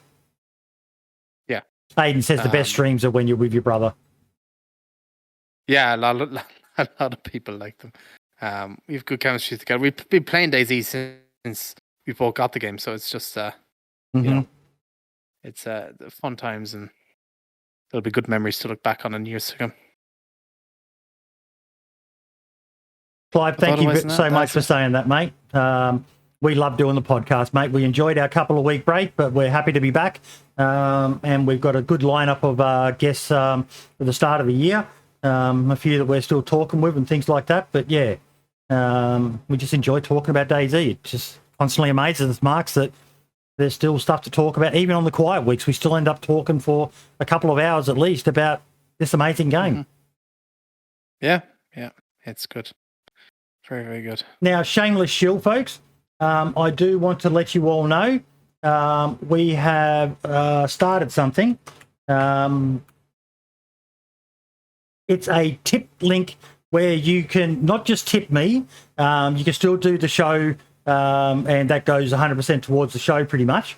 But if you want to be able to do a donation that goes equally amongst all of the hosts, and a percentage of it also goes to the team behind the show, you can use this link here. It's powerly.gg tip 87A Survivor FM, and they take care of all the distribution of the funds. So everyone who's part of the show, I think when you click on the link, it actually shows you what the distribution is.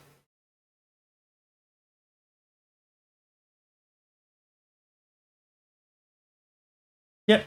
So 70% gets split between, we still need Archie to fucking join it. But he's being difficult. And 30% goes to the admin team behind the show as well. So, Foxy, you already done a couple of test donations. But, yeah, so just wanted to do away. I had a got into a bit of trouble again on Twitter, as I always do. But yeah, I was wondering to myself how many people actually support the team behind their shows, and had a great discussion over on Reddit about it. There are some amazing people who do some great stuff for the people who help bring the shows. A lot of that's the moderators in chat and stuff like that. We decided to set something up, talk the talk, well, walk the walk as well. So if anyone ever does feel like tipping, all you got to do is hit that button, and it gets split up equally between all the people. 30% gets split up between the admin team, 70% gets split up between the hosts of the show, because we do the most work. Fuck you, DanceofJesus. So yeah, awesome. I've still got to get in contact with Artesian Builds as well about the what do you call it? About the computer that we're going to be trying to give away. It's still not 100% confirmed, folks, but that's going to be the goal. Is I'm going to be saving up to give away a DayZ themed PC for the 100th episode of the show as well. So yeah, you'll probably see something I don't normally do with a goal to try and hit, so we can do that. I'm quite excited for it. Yeah, it'll be cool. Okay, Bucks, thank you once again. We outlived the other two guys. Just don't have the legs, do they, mate? These young fellas these days, I don't know. Can't last a fucking podcast. Only 3 hours and 5 minutes, but yeah. It's good to be back, folks. It was great to see so many people coming in to check out the show. Yep. Exactly. It was a good one. Awesome. Thank you all so much. Next week's guest, I'm a bit rusty on the format. We have Six is going to be coming on. He's another modder, so yeah, we'll be getting Six on to talk about what he's been up to. All the best, everyone, and we will see you next week, same time, same channels as always. Yes, see you all then. Ciao for now.